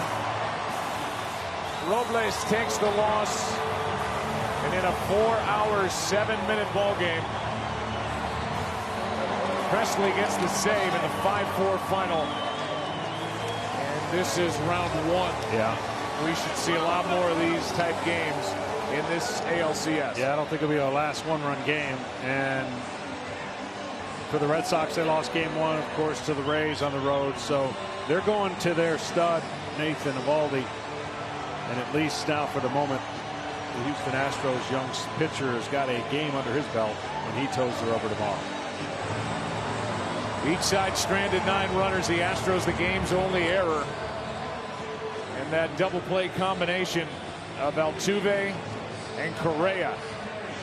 Muscle up. Correa's home run put the Astros on top for good.